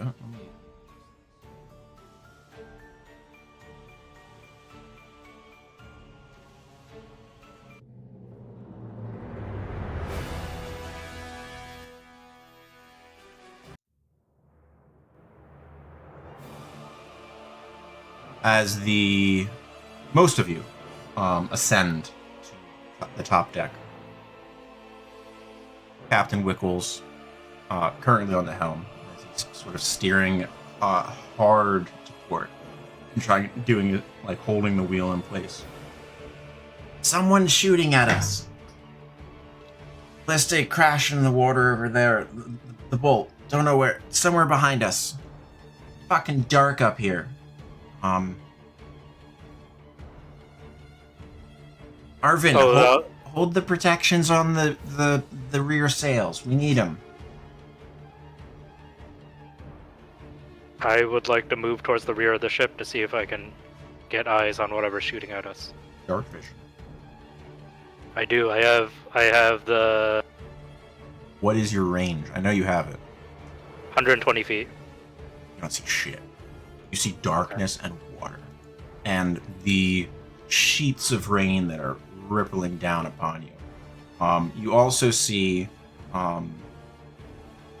that you are currently riding along what looks like the edge of a wave. Almost like how surfers follow along the curl of a wave.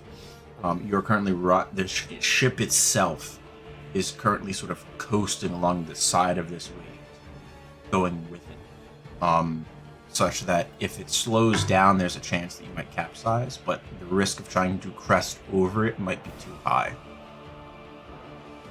Storm's getting bad.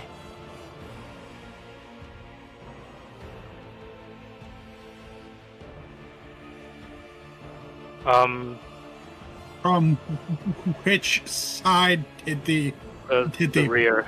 Somewhere behind us, I think. When I get to the back of the, when I go to the back of the ship, I would like to use distance spell. Sure. To double the range of this spell. I gotta keep track of the points. And I would like to cast daylight 120 feet directly behind the ship. Gotcha. So at the very edge of my vision. Because it's a point you can choose within. Yeah. Okay. Noted. And it's a 60-foot radius, right? Yep. 60 dim, 60 bright. 60 I think. and 60. Okay. Noted. Yeah. I'll keep it in mind. Presently, you don't see anything in that location. Okay. You're keeping an eye on that as you continue to pull away from it. You can still see this illuminated globe of light that's actually quite globe-like based on the rain coming down. It's quite easy to spot where the delineation of the lights shift in this space.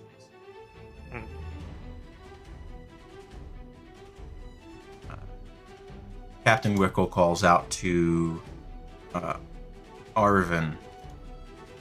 Arvin, don't worry about the ship for a moment. On that, get me the thing. Find out what's going on with the ocean. Right away. And there's still this bevy of activity going on. About another minute's passed at this point. So 3 minutes left to don Heli's armor.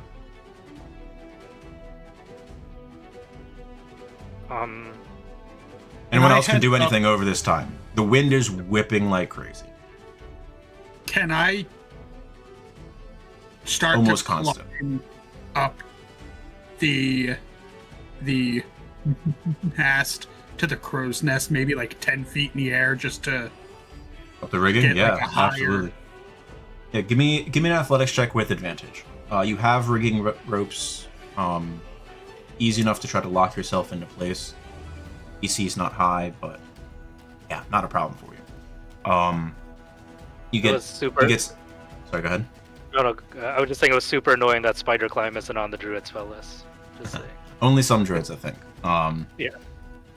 It's Druid of Land, I think. Yeah. One of the lists. Easy enough for you to get some altitude here, Aeolus. You're trying to scale out and look at everything that's going on.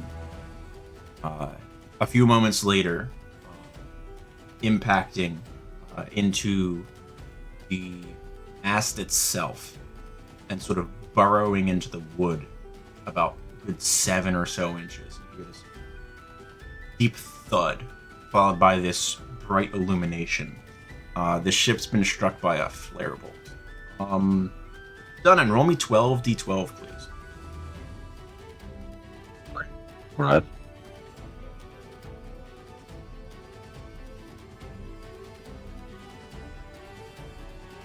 Well, D12. Yes, please. With the damage that the Anslament is sustaining.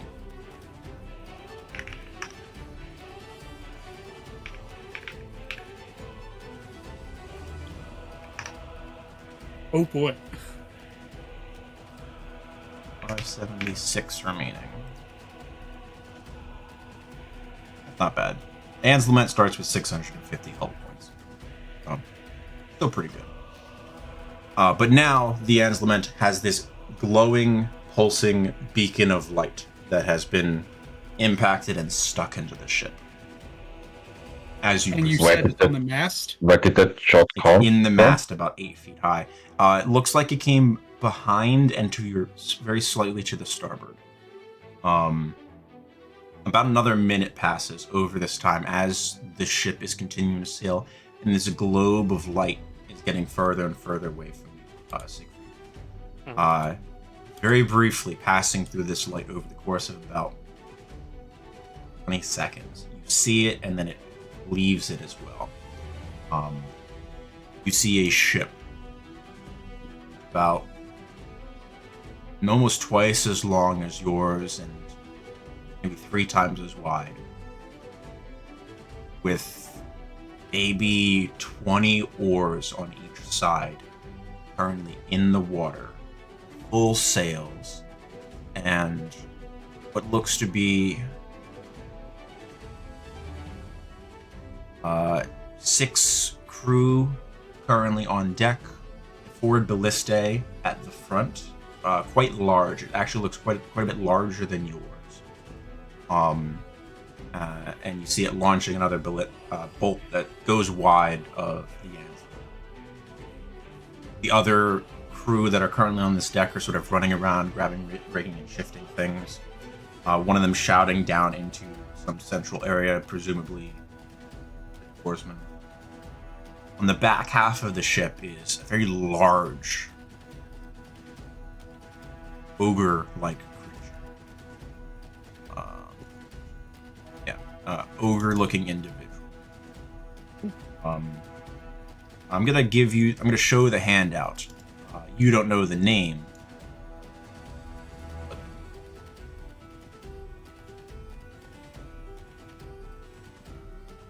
Who seems to be issuing orders, and then behind this ogre individual, standing, operating the wheel of the shadow, you see Lady C, directing everyone towards the glowing beacon that has now been affixed to your ship successfully. I tell Dunnan, get that 10 thing off the seconds ship. later, this ship vanishes back into the darkness outside of your global daylight. I just tell Dunnan, get that thing off the ship. 4 minutes Lady to C's after us. Yeah. Well, I'll try. Since I'm on the mast, can I help him with pulling this thing from the mast? So it's about 8 feet off of the deck. So you have a few so you could try to jump at it and use your weight to pry it out of the mast. But it's outside of your reach at the moment also. It's not at the top, it's in the center area of the mast. There's no rigging there for you to climb to it. You could try to jump and grab onto it and try to use your weight to pry it out. And can I hold my arm out and I'll cast levitate on it? What's the weight for levitate? I believe it's up to 500 pounds. Yep. 500 pounds. Okay. So if I need to, I will try to climb my way closer to it No, so it's definitely within range. You can see it. It's an object of your choice. You can see within range, so you can levitate on it. It'll take you the better part of a minute, because you can change the altitude by 20 feet. So you can slowly start to work this thing out with 500 pounds of force, pushing up and then pushing down, and then sort of wiggling it back out bit by bit. It'll take a good minute though. Or thing, if no one is close enough, Aeolus will start working on that. You can see it is shifting underneath. Like there's definitely prongs that held this thing in place, but you are definitely making progress on it. Like there is some give that you are working through. It'll just take some focus. Yeah, I think the best Dunnan can do is try and climb up to it right now. Not actually do anything. Dunnan would need a boost to try to get to that height. Yeah. Bit outside of the regular reach. During this time, as you just about have this thing out, the mage, Arvin, grabs that. Captain, it's worse than you'd thought. We got blown towards the whirlpool.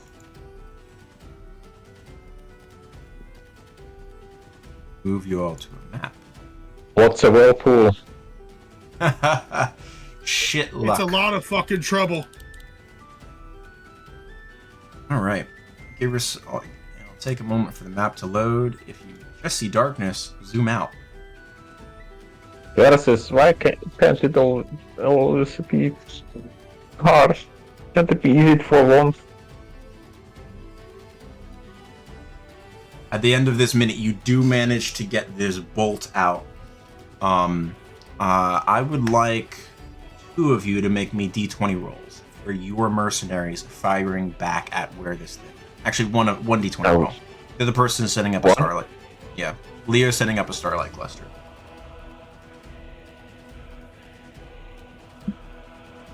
All right, one of them goes wide. You don't hear any thud or anything. It's as far as you know. I only need the one. I'm going to grab a light for starlight cluster.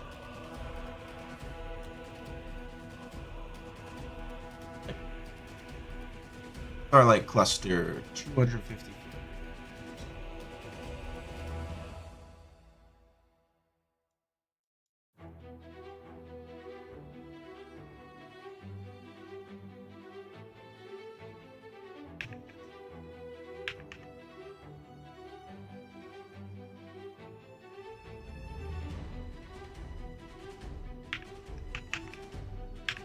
Is Teng on the deck with us right now, or? That can be, yeah. Okay. Tim will try to remember what she has access to.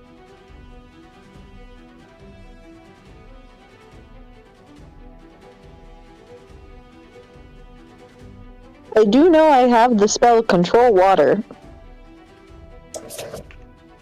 Notably, the group of you did learn that most ships are immune to spells less than 6th level.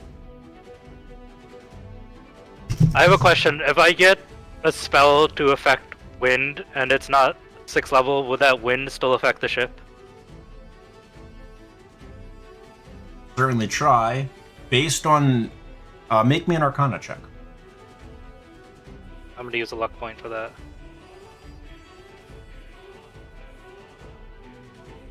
Everything's happy. Because this is the spell I'm specifically thinking about.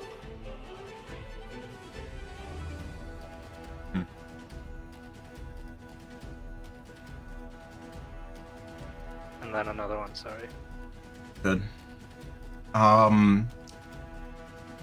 You're not sure.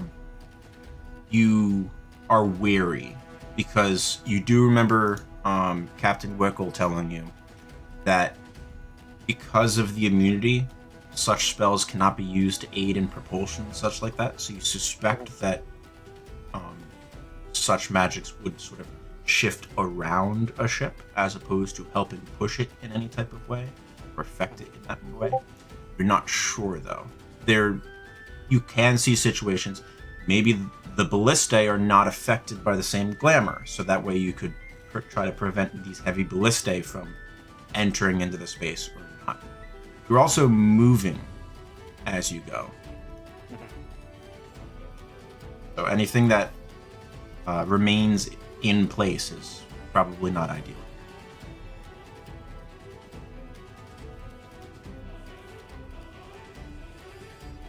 All right.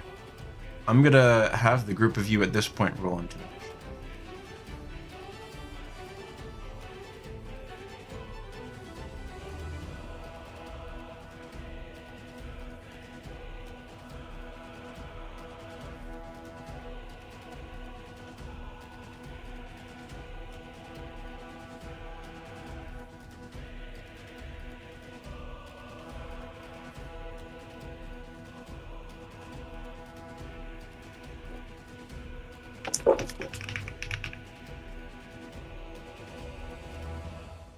Would you enter 14 for me? I wasn't selecting the token when I rolled.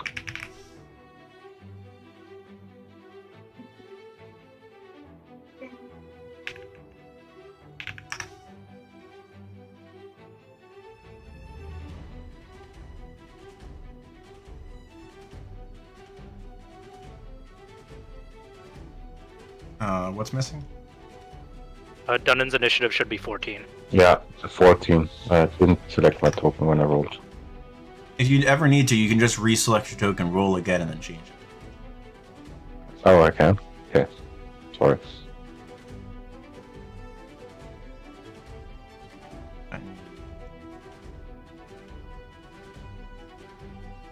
What am I missing? Jaya. Jaya's here. Tang. I'm missing Tang. What is this? Because Tang can't roll into stuff.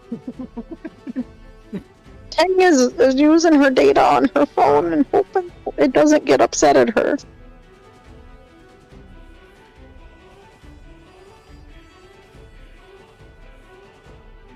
Alright, check this. Sive, what did you get for initiative? Sive back? Oh, she's back, okay. Yeah, I think I just rolled 18. 18, okay. And then... Tang... Tang got an 11. Okay. Jaya, you are top of the order. At the moment, we're going to take these things as rounds are about a half a minute, how things are moving. As opposed to a normal 6 seconds. Because of distances and ship traveling. As ships get closer, should they get closer, then we will adjust things as necessary. What'll be Jaya? Am I up on deck, or is Helly still Yeah. getting dressed? The full minute has passed. You and Helly are on deck. Notably, you are on each other's hips.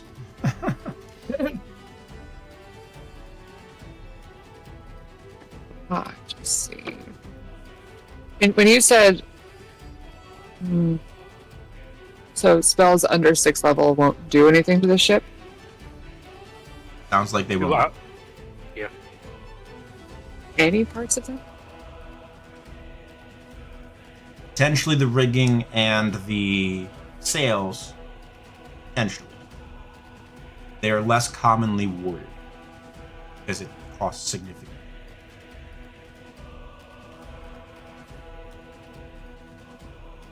The ballistae attacks will happen on the ship's initiatives.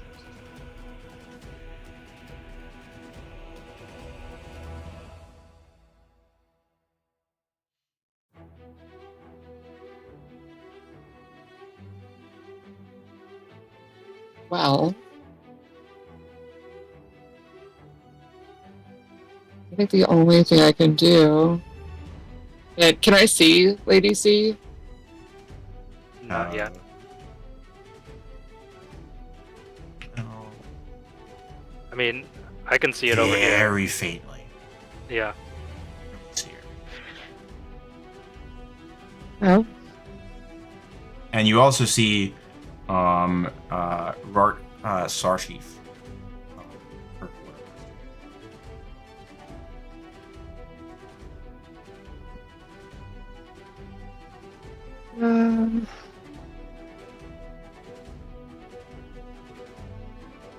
And this is what's happening. I'm giving you guys the handouts for the Root of the Shadow.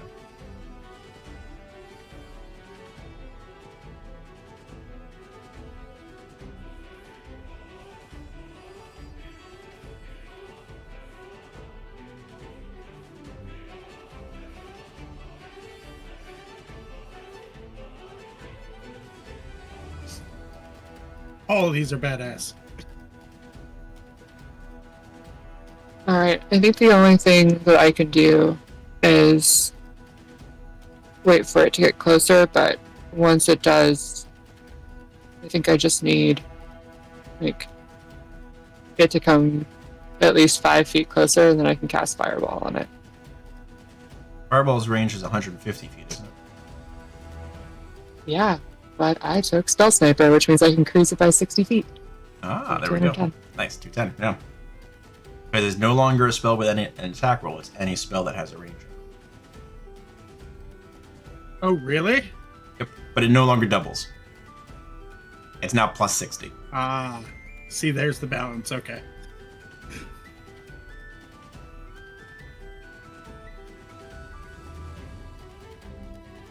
Now, this is going to get kind of tricky if she's attached to Helly. Like, if I were to Misty Step, does that... Can I bring Helly with me, or Yeah. is one of us going to lose a hand? Sorry, what? You can't Misty Step and take Helly with you. Yeah, that's what I'm asking. Would one of us lose a hand, or... Could happen, spell could fail, you're not sure. Make an Arcana check as your action. Gamble. putting in action? Okay, you're gonna hold the fireball instead? Yeah, sure. Yep. Alright, sounds good. That brings us to the shadow.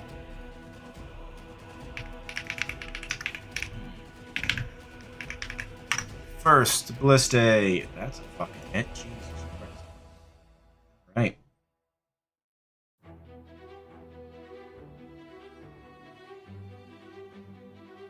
There is a heavy impact as a large steel ball impacts the side of the ship.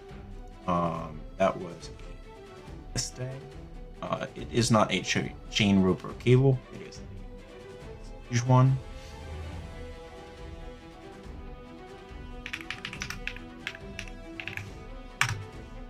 Whew. Damage. Oh no. That was a nasty hit. Probably close to the waterline.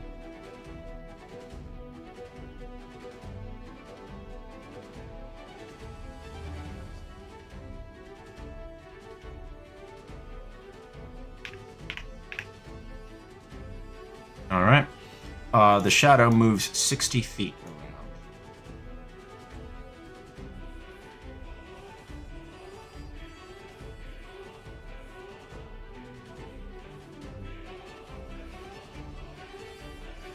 I believe it is a held action.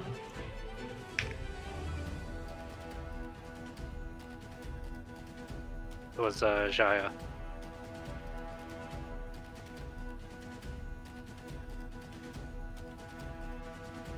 Jaya, go ahead. Fireballing to try to get the crew, correct? You're muted. Yes, correct. All right. So dex save for all of them.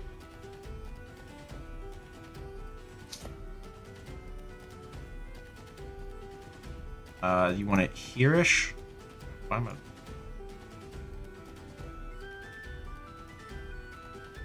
Might be. You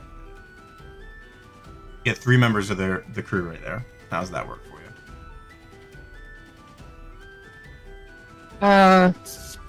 I want to put it as close to Lady C as I can. All right. Give me a range. Put a range increment onto the map. For the need to reach that point. Reach that point. 100. Nope. So I can do 210s. So I can do there, which would get that ugly fucker. And Let me snap Rart to a grid. Find out where he ends up.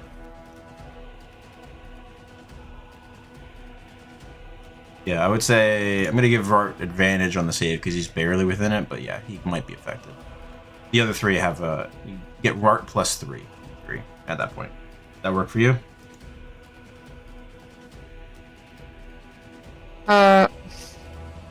You're gonna say maybe him, then I would just do max people I could see. So That would be max because you would get 3 plus potentially Rart. yeah, but if I did it like here-ish, I could get those 4. You could get 4 for Right. sure if you aim it a little bit closer. Yeah, I think I just do. And are they on ballista? Can I see? No, only the front one is manning a ballistic. It looks like a catapult. It is a ballistic. That was the ship tokens that I found. Okay, then I'll get the ballista and then so those 3. The front 3. Yeah. Okay. I already measured it. Alright, deck saves. Where is my crew?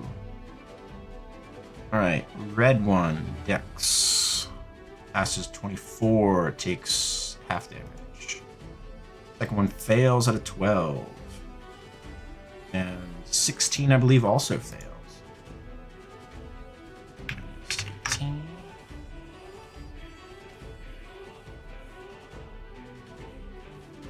Minus 36. Minus 36. Solid hits there. Right. That was your held action. Measuring line. We are going to have Scythe on deck in just a moment. 200 feet away. 100 feet back. There's some long distance crossbow shots coming at the deck. Jaya, Dunnan are the targets.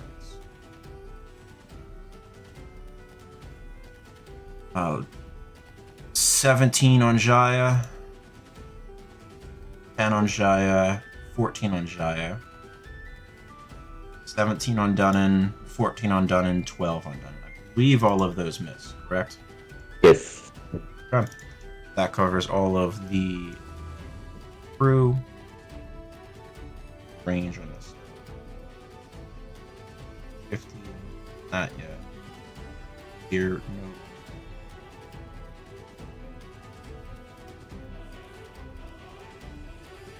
Okay. Rart is. Oh, no. Oh, right. Best.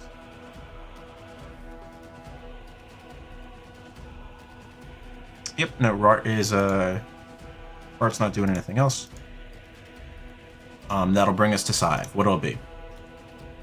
Can I also, like, for hold action, am I able to say, like, can I use rune points and a crossbow and do it if they cross the 120 foot mark? Because I'm too far currently to hit the guy in the, like, any of the, anything, actually.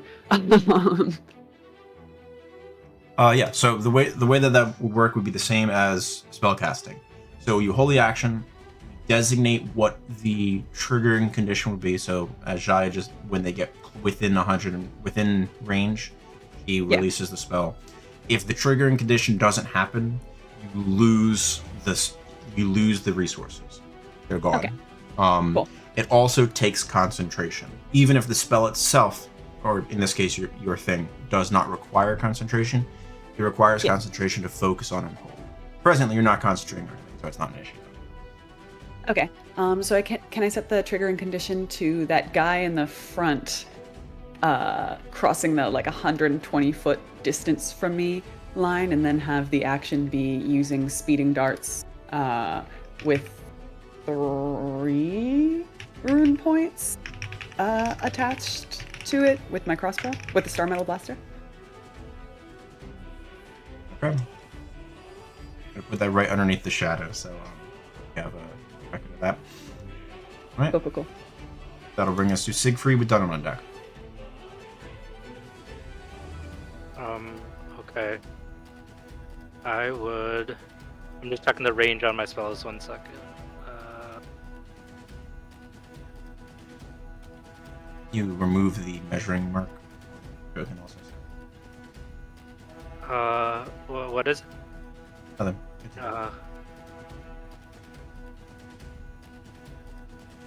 Sorry, looking at ranges. I think, so what's the range on Call Lightning? 2, 3, 4, 5, 6, 7, 8, 9, 10, 11, 13. Okay, Call Lightning, 120 feet. But if I casted that storm, the storm cloud is just gonna stay over that point, right? It's not gonna move. Right. Right now, our sails are pretty vulnerable, right? Because they're still.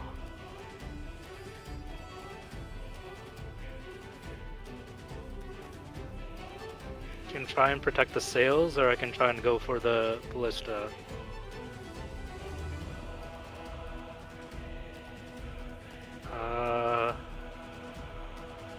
Seeing as they're using range attacks on us, I would like to cast Wind Wall. Wind Wall. To protect the deck from incoming range attacks. Range concentration 1 minute. You need a wall 50 feet long. Oh, if it's 1 minute, right? Then it's going to be used up in like 2 turns. I mean, you're gonna be away from the wall within 2 turns anyway. So. Yeah. So not that useful. I'm just gonna distance spell Guiding Bolt. First, I'm gonna go into Guardian of Nature with my bonus action, so I'll take that Wind Ball back. Okay. So I'm concentrating on that now. And bolting the front guy. With a distance spell. Sure. How many sorcery points do you have left after that? That was my last one. That's it. All right. Work. Yeah.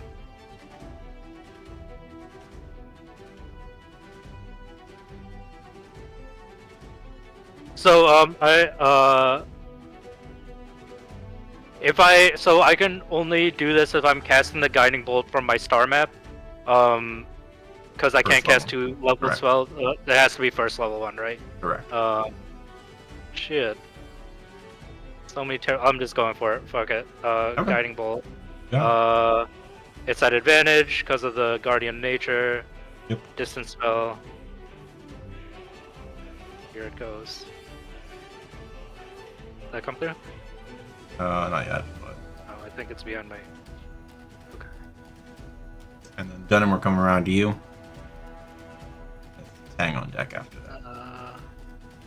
Not going from Yep. the front of my sheet. Sorry. It might collapse your sheet for a moment. It might be asking you something. Oh, yep. I see it. There it is. 26 hits him. Points of radiant. That is my turn. Dunham, what'll be? Seal of faith on myself. Got that going. Just throwing the hammer for fancies into that direction. Just getting ready. Yes. Warming up my arm. All right. That's it. Tang, did you want to do anything in particular at this point? Is anybody hurt? No.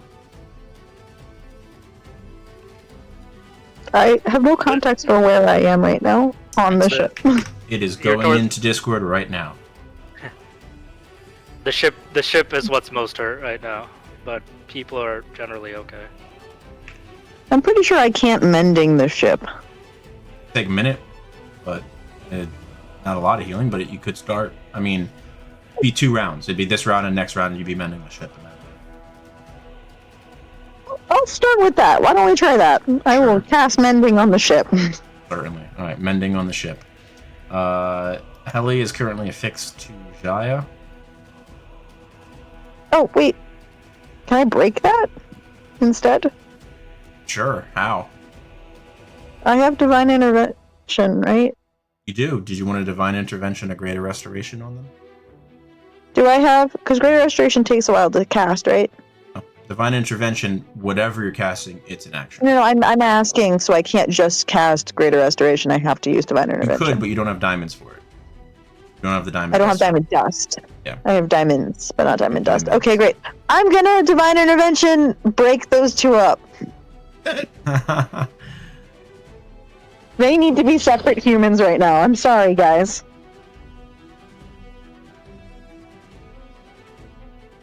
And then that's my turn. It's just a divine intervention. Just get over each other already. Guy, you feel your hand absent. Lacking something. How do you feel?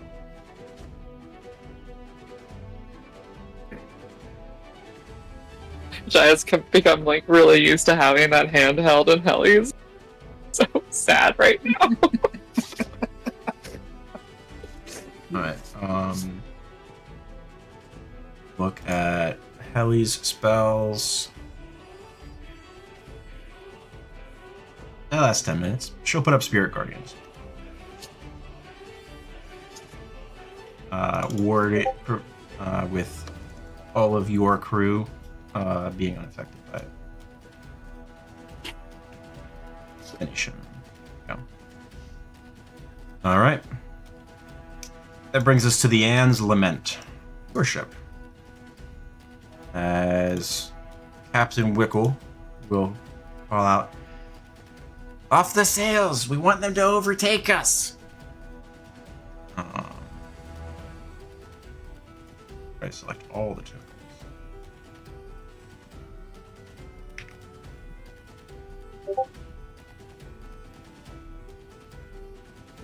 Instead of moving 70, I'll move 5. You might need to adjust your tokens ever so slightly. Also, rotation, but you've now broadsided. I would like one of you to roll me an attack with the, let's see, probably the flare bolt. So it's a d20 plus 4. Okay. Who wants to do it? I can roll.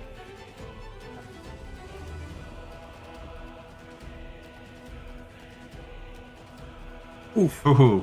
No. So the flare bolt goes wide. There is a second star cluster that Leo sends up here in the path of where the shadow is expected to be moving. Try to help illuminate the area more. If it helps too, this guy is currently glowing, shedding light. Yeah. And that'll bring us, that's the Anne's Lament. That'll bring us to Aeolus. Aeolus is going to... Oh, and you, sorry. Well, you also hear Arvin Dalmor chanting at this point. The first thing I would like to do is focus on Fergusiv. Has the attention shifted? It is not. Okay. With that out of his mind, Aeolus is going to drop to his knees and is going to start casting Mending on the ship. Okay.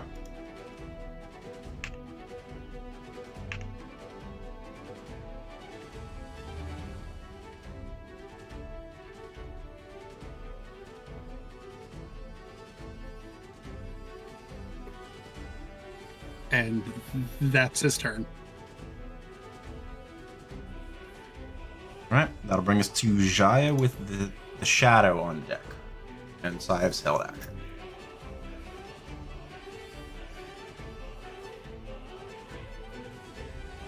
Okay. Here.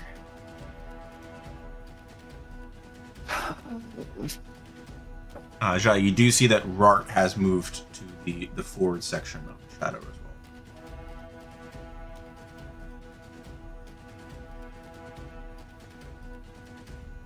well. Oh.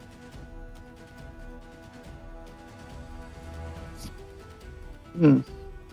And we're still in 30-second rounds? Correct, yes. This will probably be the last one of those rounds. The traditional rounds after this cycle. Okay. I'm gonna do...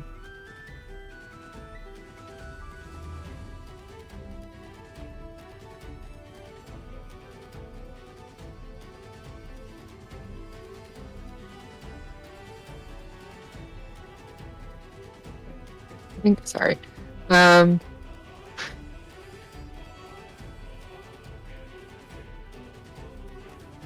think I'm just going to throw another fireball there. Wonderful. You conjure the bead. You see at the apex of the other ship, Rart Sartif, shifting his staff ever so slightly with the carrots. Like you to make a wisdom saving throw.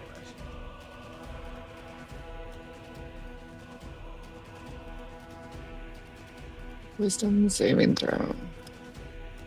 I think you're in Dunnan's aura. Yes. That's a +5, so that's a 16, correct? Yep. Yeah. Right. Run.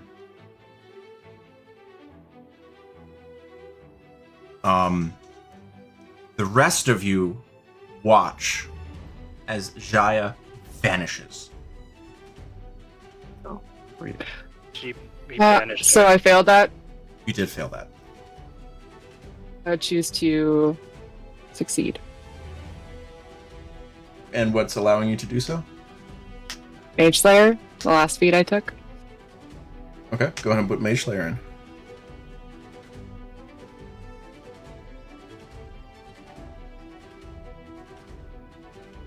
Yeah. Use Holy yourself to shit. succeed instead. There you go. Okay. Sweet. Fantastic. As Jaya starts to flicker out of existence, you steal your mind for a moment and force the spell through, holding yourself in position. Go ahead and roll damage for Fireball. Are we pointing at the front of the ship again, correct? Yeah. Yeah. Bart.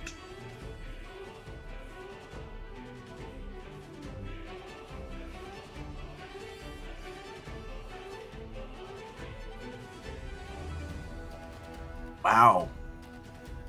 Okay.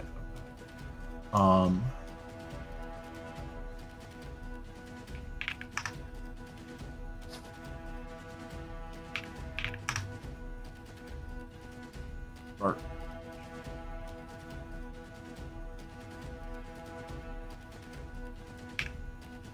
I can't remember half the shit. Right. Apparently. All right.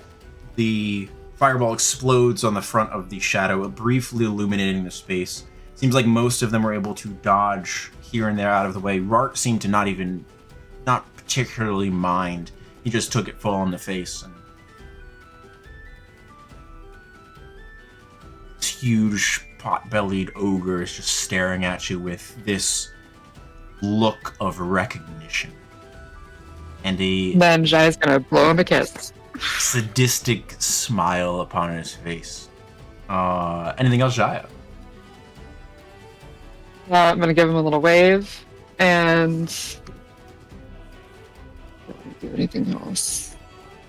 Yeah. I think Okay. that's it for now. That'll bring us to the shadow. It's absolutely triggering your speeding darts, Sive, so you can go ahead and get that attack on Cool. that red guy.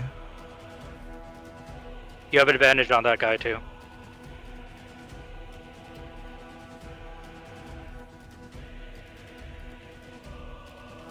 shadow turns ever so slightly sharper into the maelstrom.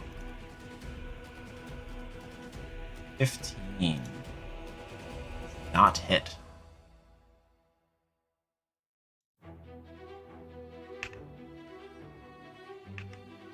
Do you have anything to assist with that, Sive, or no? Oh, yes, actually. I guess I could, one sec. That would be...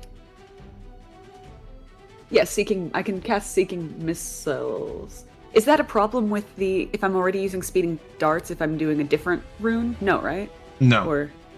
Cool. Yeah, so I can use 2 more rune points to... But hit. that's you are using your reaction. Okay, that's what I wasn't sure about. Yeah. So you're using your reaction to fire the shot initially, so you don't have another reaction. Oh, okay. Cool. Oh. So no, then I just missed. I couldn't remember if Speeding Darts was a reaction or not. Yeah, or Seeking Missiles is... Yeah, it is. Yeah. Spencer, was that Wheel and Woe for yesterday, or does it still apply now? It still applies. You have not finished Okay. your long rest. You currently have Woe. Oh, yep. Alright, so that's the Shadow's movement. Ballista shot. +6. Ooh, their Ballista goes wide. They rolled a 9. No good there. Measuring distance for crossbows. All wide. All long range. Here, the firing of multiple crossbow shots as the ballista also launches a split second later. As all of this happens, there is this massive gust of wind that erupts from the starboard side of the Anne's Lament, knocking all of the missiles directed at you into the air, sending them off course as Arvin's spell takes effect. Warding wind. Oh.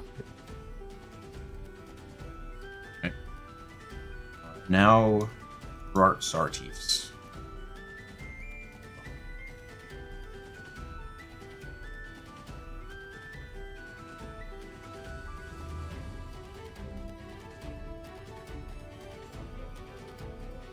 Oh god. Doing Wall of Fire. No. No. Oh god. Chain lightning. Yep. Oof. Siegfried, make a dexterity saving throw. I'm gonna use luck on this. Yup. It is chain lightning. It's not all of you. I was just checking range from Siegfried. I can't get Tang or Aeolus, but I can get any of the rest of it. Or Rart can. Here it comes. You said you used lucky, right? Yep, I used lucky. Okay.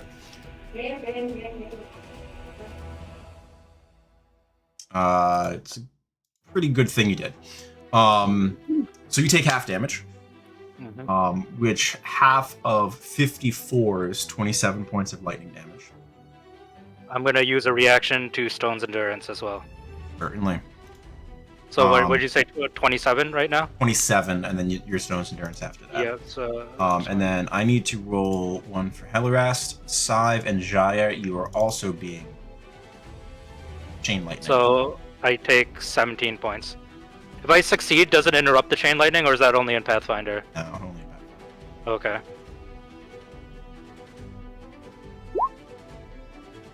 Dexterity save? Dexterity save, yes. You and Jaya are within the range of Dunn's orders. You have +5. Right, Hellerast takes 54 points of lightning damage. Jai and Sive, you both take half of that, so the 27.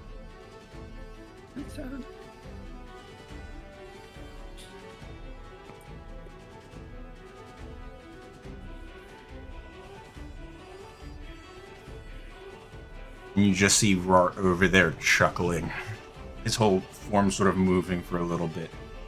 And he gives you like a little sort of rolling finger wave back at you, Jaya, in response to your witness. Shot, Scythes, Speeding Darts. Now we need Lady C.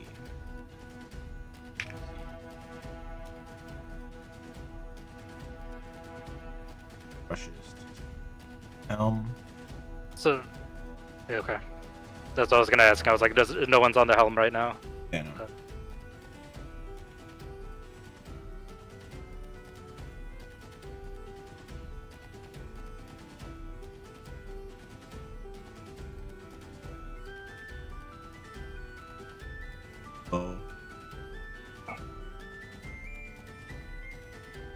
Move forward on the deck and direct her crew to shift positions such that they are less likely to be group fireballed.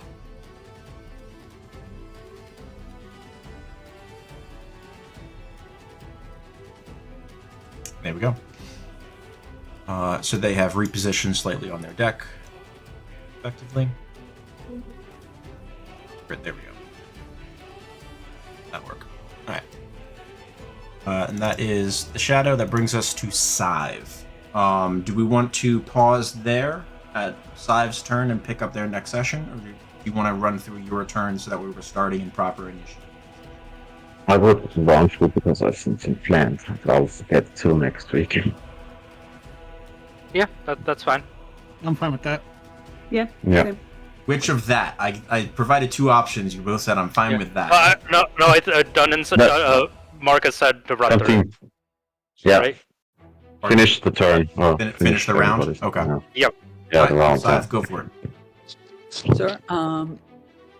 Honestly, I'm gonna basically do the same thing as last. I guess I'm gonna drop into.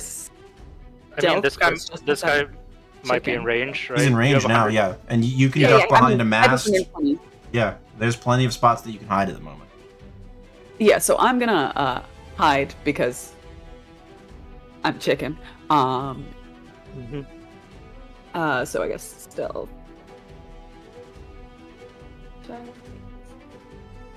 Yeah, you would have had 5 temp for that. Oh, I do have 5 temp on that. Okay.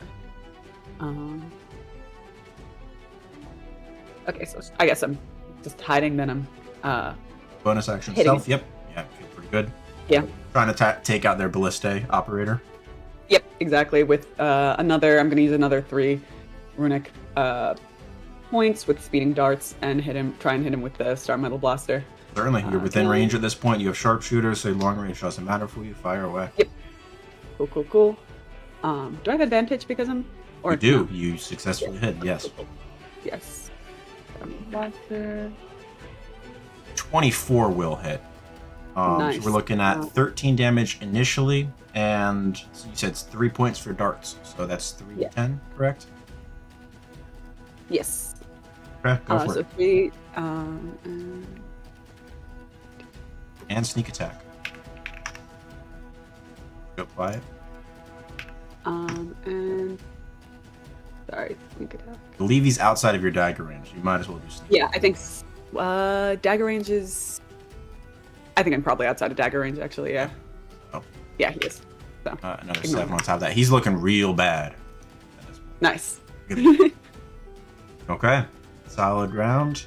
You've revealed yourself, so you're no longer stealth, but you're good from there. That brings us to Siegfried with Dunnan on Yep. deck. Advantage, guiding bolt going after the ballista operator. Because of Guardian of Nature. Where's the guiding bolt? No, that's Cure Wounds.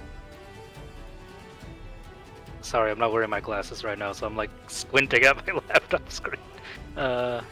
Notably, after this Guardian Nature ends. No, Guardian Nature is concentration. It's a 1 minute. 1 minute spell. Oh yeah, because each round has been 30 seconds. Okay, so it's down. Is it down right now? No, it's up now. It's up presently. Okay. It's up presently. Okay. But All right. you'll need to reset it Yep, at next round. That's fine. It was more for the ranged attacks anyway. So. I figured that was the case. Yeah. Sorry, guiding bolt. Here it comes. What level? Just level 1. Star map? Okay. 24. Yep. 11 points of radiant. He is barely holding on. Okay. He looks Um, rough though. Can't do anything else with the bonus action. So Snarling and cursing at the group of you in this moment. I am going to. Yeah, that's my turn. All right, done and around to you with Tang on deck. Plenty of people injured at this point, Tang. So, alright, I'll turn to my companion and say, I'll be back in a flash, and I will, that's so stupid, hold an action, or, yeah, I will Misty Step 30 feet into the direction of the shadow, then smash the Griffin braces together, and because they work like 60 feet. Nice. All right, so first mark off Misty Step. All right, so 30 feet. Like this. There. And then Tempest Griffin bracers are 60 feet of you. Yeah. Yes. I can target the one at the top. I don't think you'll get the far one because it's 3 different creatures. So but you can get the first 2, and then in theory you could stay on the ship if you wanted to. Yeah, I know. All right. So I will make the attack, and when I come to the quartermaster, you'll tell me if it works or not. Okay. So Storm Strike. So 2 attacks, right? Yep. So first one on the red, 19. Yep, that hits. And he needs to make. He doesn't need to make shit. He's fucked. He had 1 hit point left after guiding bolt. And I will, the quartermaster, I will use that Storm of the Giant, Strike of the Storm Giants. Alright, go for an attack. And, yeah.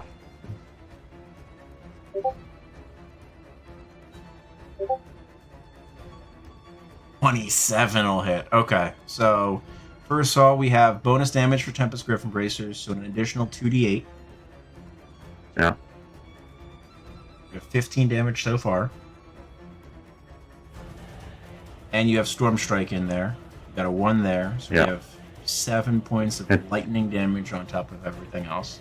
And he needs to make a DC 17 bond save? Yeah. Or he has disadvantage against attack rolls, on attack rolls. For the Storm Strike? Yes. Correct. Attack rolls. That's fine. That con save.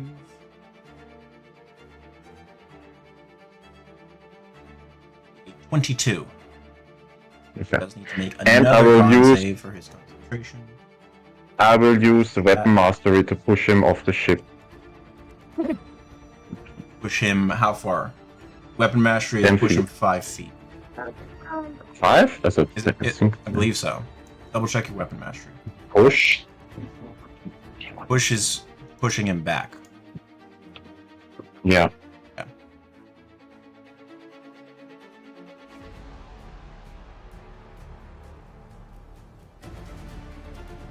And I will say, so long, suckers, and teleport back to the ship. How are you getting back to the ship?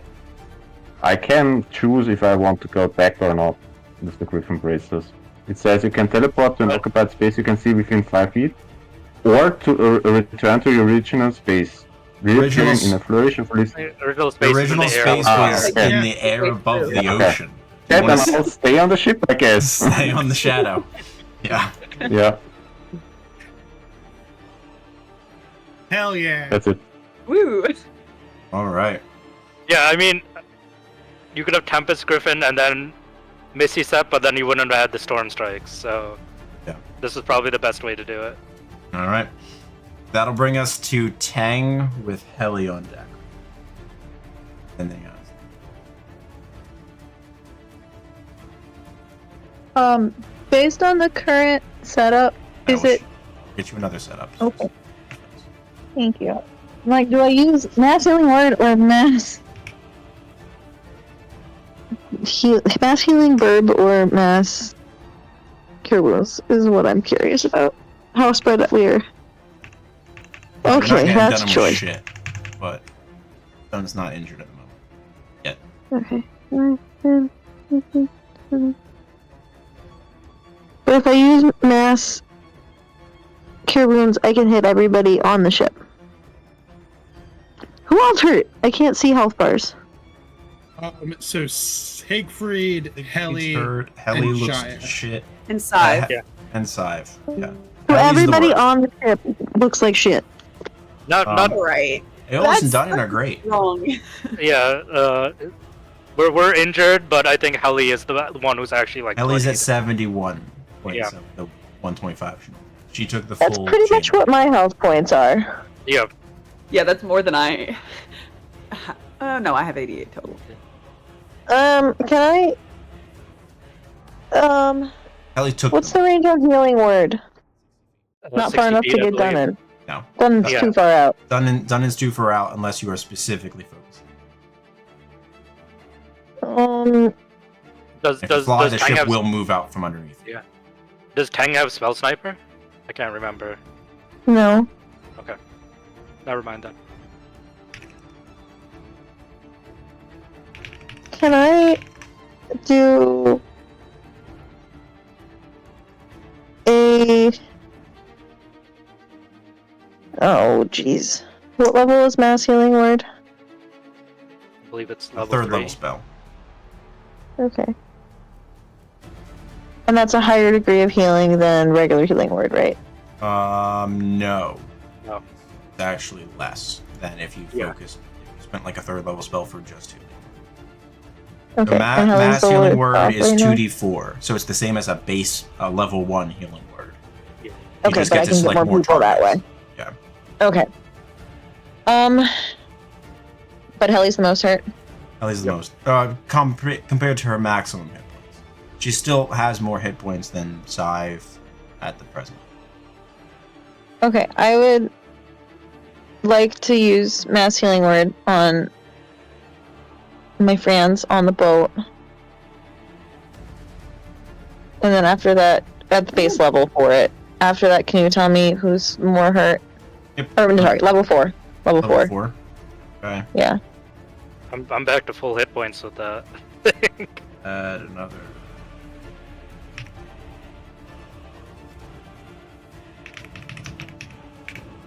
That was exactly the amount of damage I took from the chain lightning. 21 points total. Another 4. So Siegfried's full. Jaya has 90. Heli gets 21. Heli's 92. Jaya's 90. Scythe is 80. Scythe is. Okay, so Heli's still down a chunk.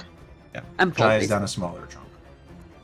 Okay, can I get to Heli and then administer a greater healing potion to Heli? Sure. Okay. And that's my turn. Healing. Yeah, Heli should be back at full now. Not Think we're quite. close to it. She's at Or- 108. Damn, she's tankier than I thought. Her max is 125. Go down to 2 greater healing. Okay. Alright. Ellie's turn. I gotta go, I'm dozing off. Okay. Enjoy, friends. Have a good sleep.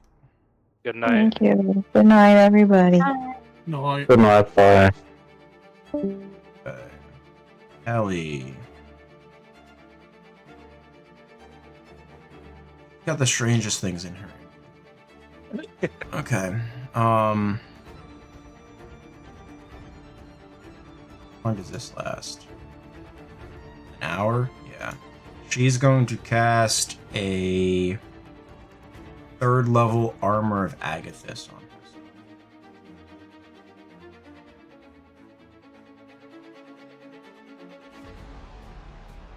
She's going to pick up 15 points of Tempest hit points for eventual melee. And she will activate Shine's Aura. She is shedding light. Go. Shine's Aura is up. So she has Spirit Guardians, which I actually have to roll a concentration check for. She took, what was it, 54 damage, right? Yep. I actually passed that. Does she have Warcaster?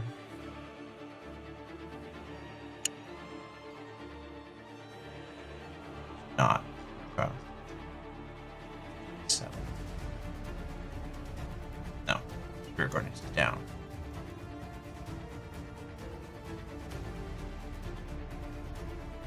And that's her turn, and then that brings us to it's the Lament.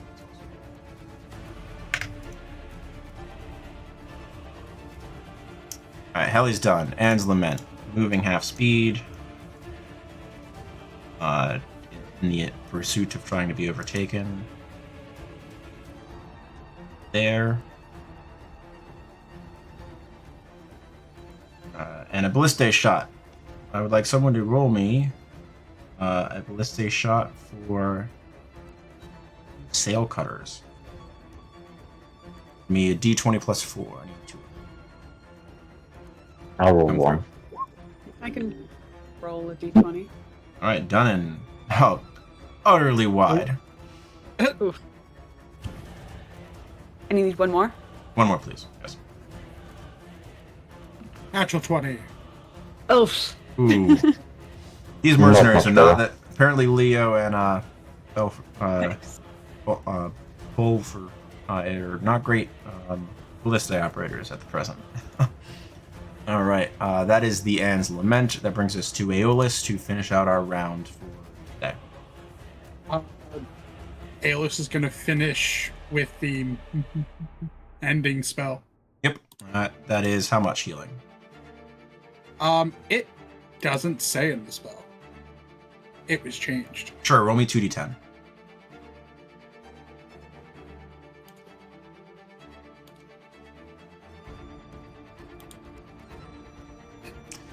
That brings it to 3. It's the most healing Aeolus has ever done, and it's on a ship. 3 or 6. All right, and then you like keep more than persons. We will be picking up in proper 6-second round initiatives next session. Of note, I'm going to move the Shadow and the Anne's Lament to the same initiative at the bottom for the round. So that way the ships will take their turns simultaneously. Cool. And then the Ballistae will have a -1. Put it at 50. There. So every time just in case we get to other Ballistae turns, they will happen every half round. So every time the Ballistae hits a 5 or a 0, we'll do another set of Ballistae turns. Everything else. Okie doke. Okay. Alright. Because in theory, either of these ships is sinkable with a couple good attacks. So your ship is much more in danger. Do we have a session next week because it's Easter Sunday, or? I believe so. I have no issue with a session, but if we don't have enough people, totally fine. I don't have it. I'm on the way back from my holiday days, but I should be on time, so I'm fine. What's going on next week?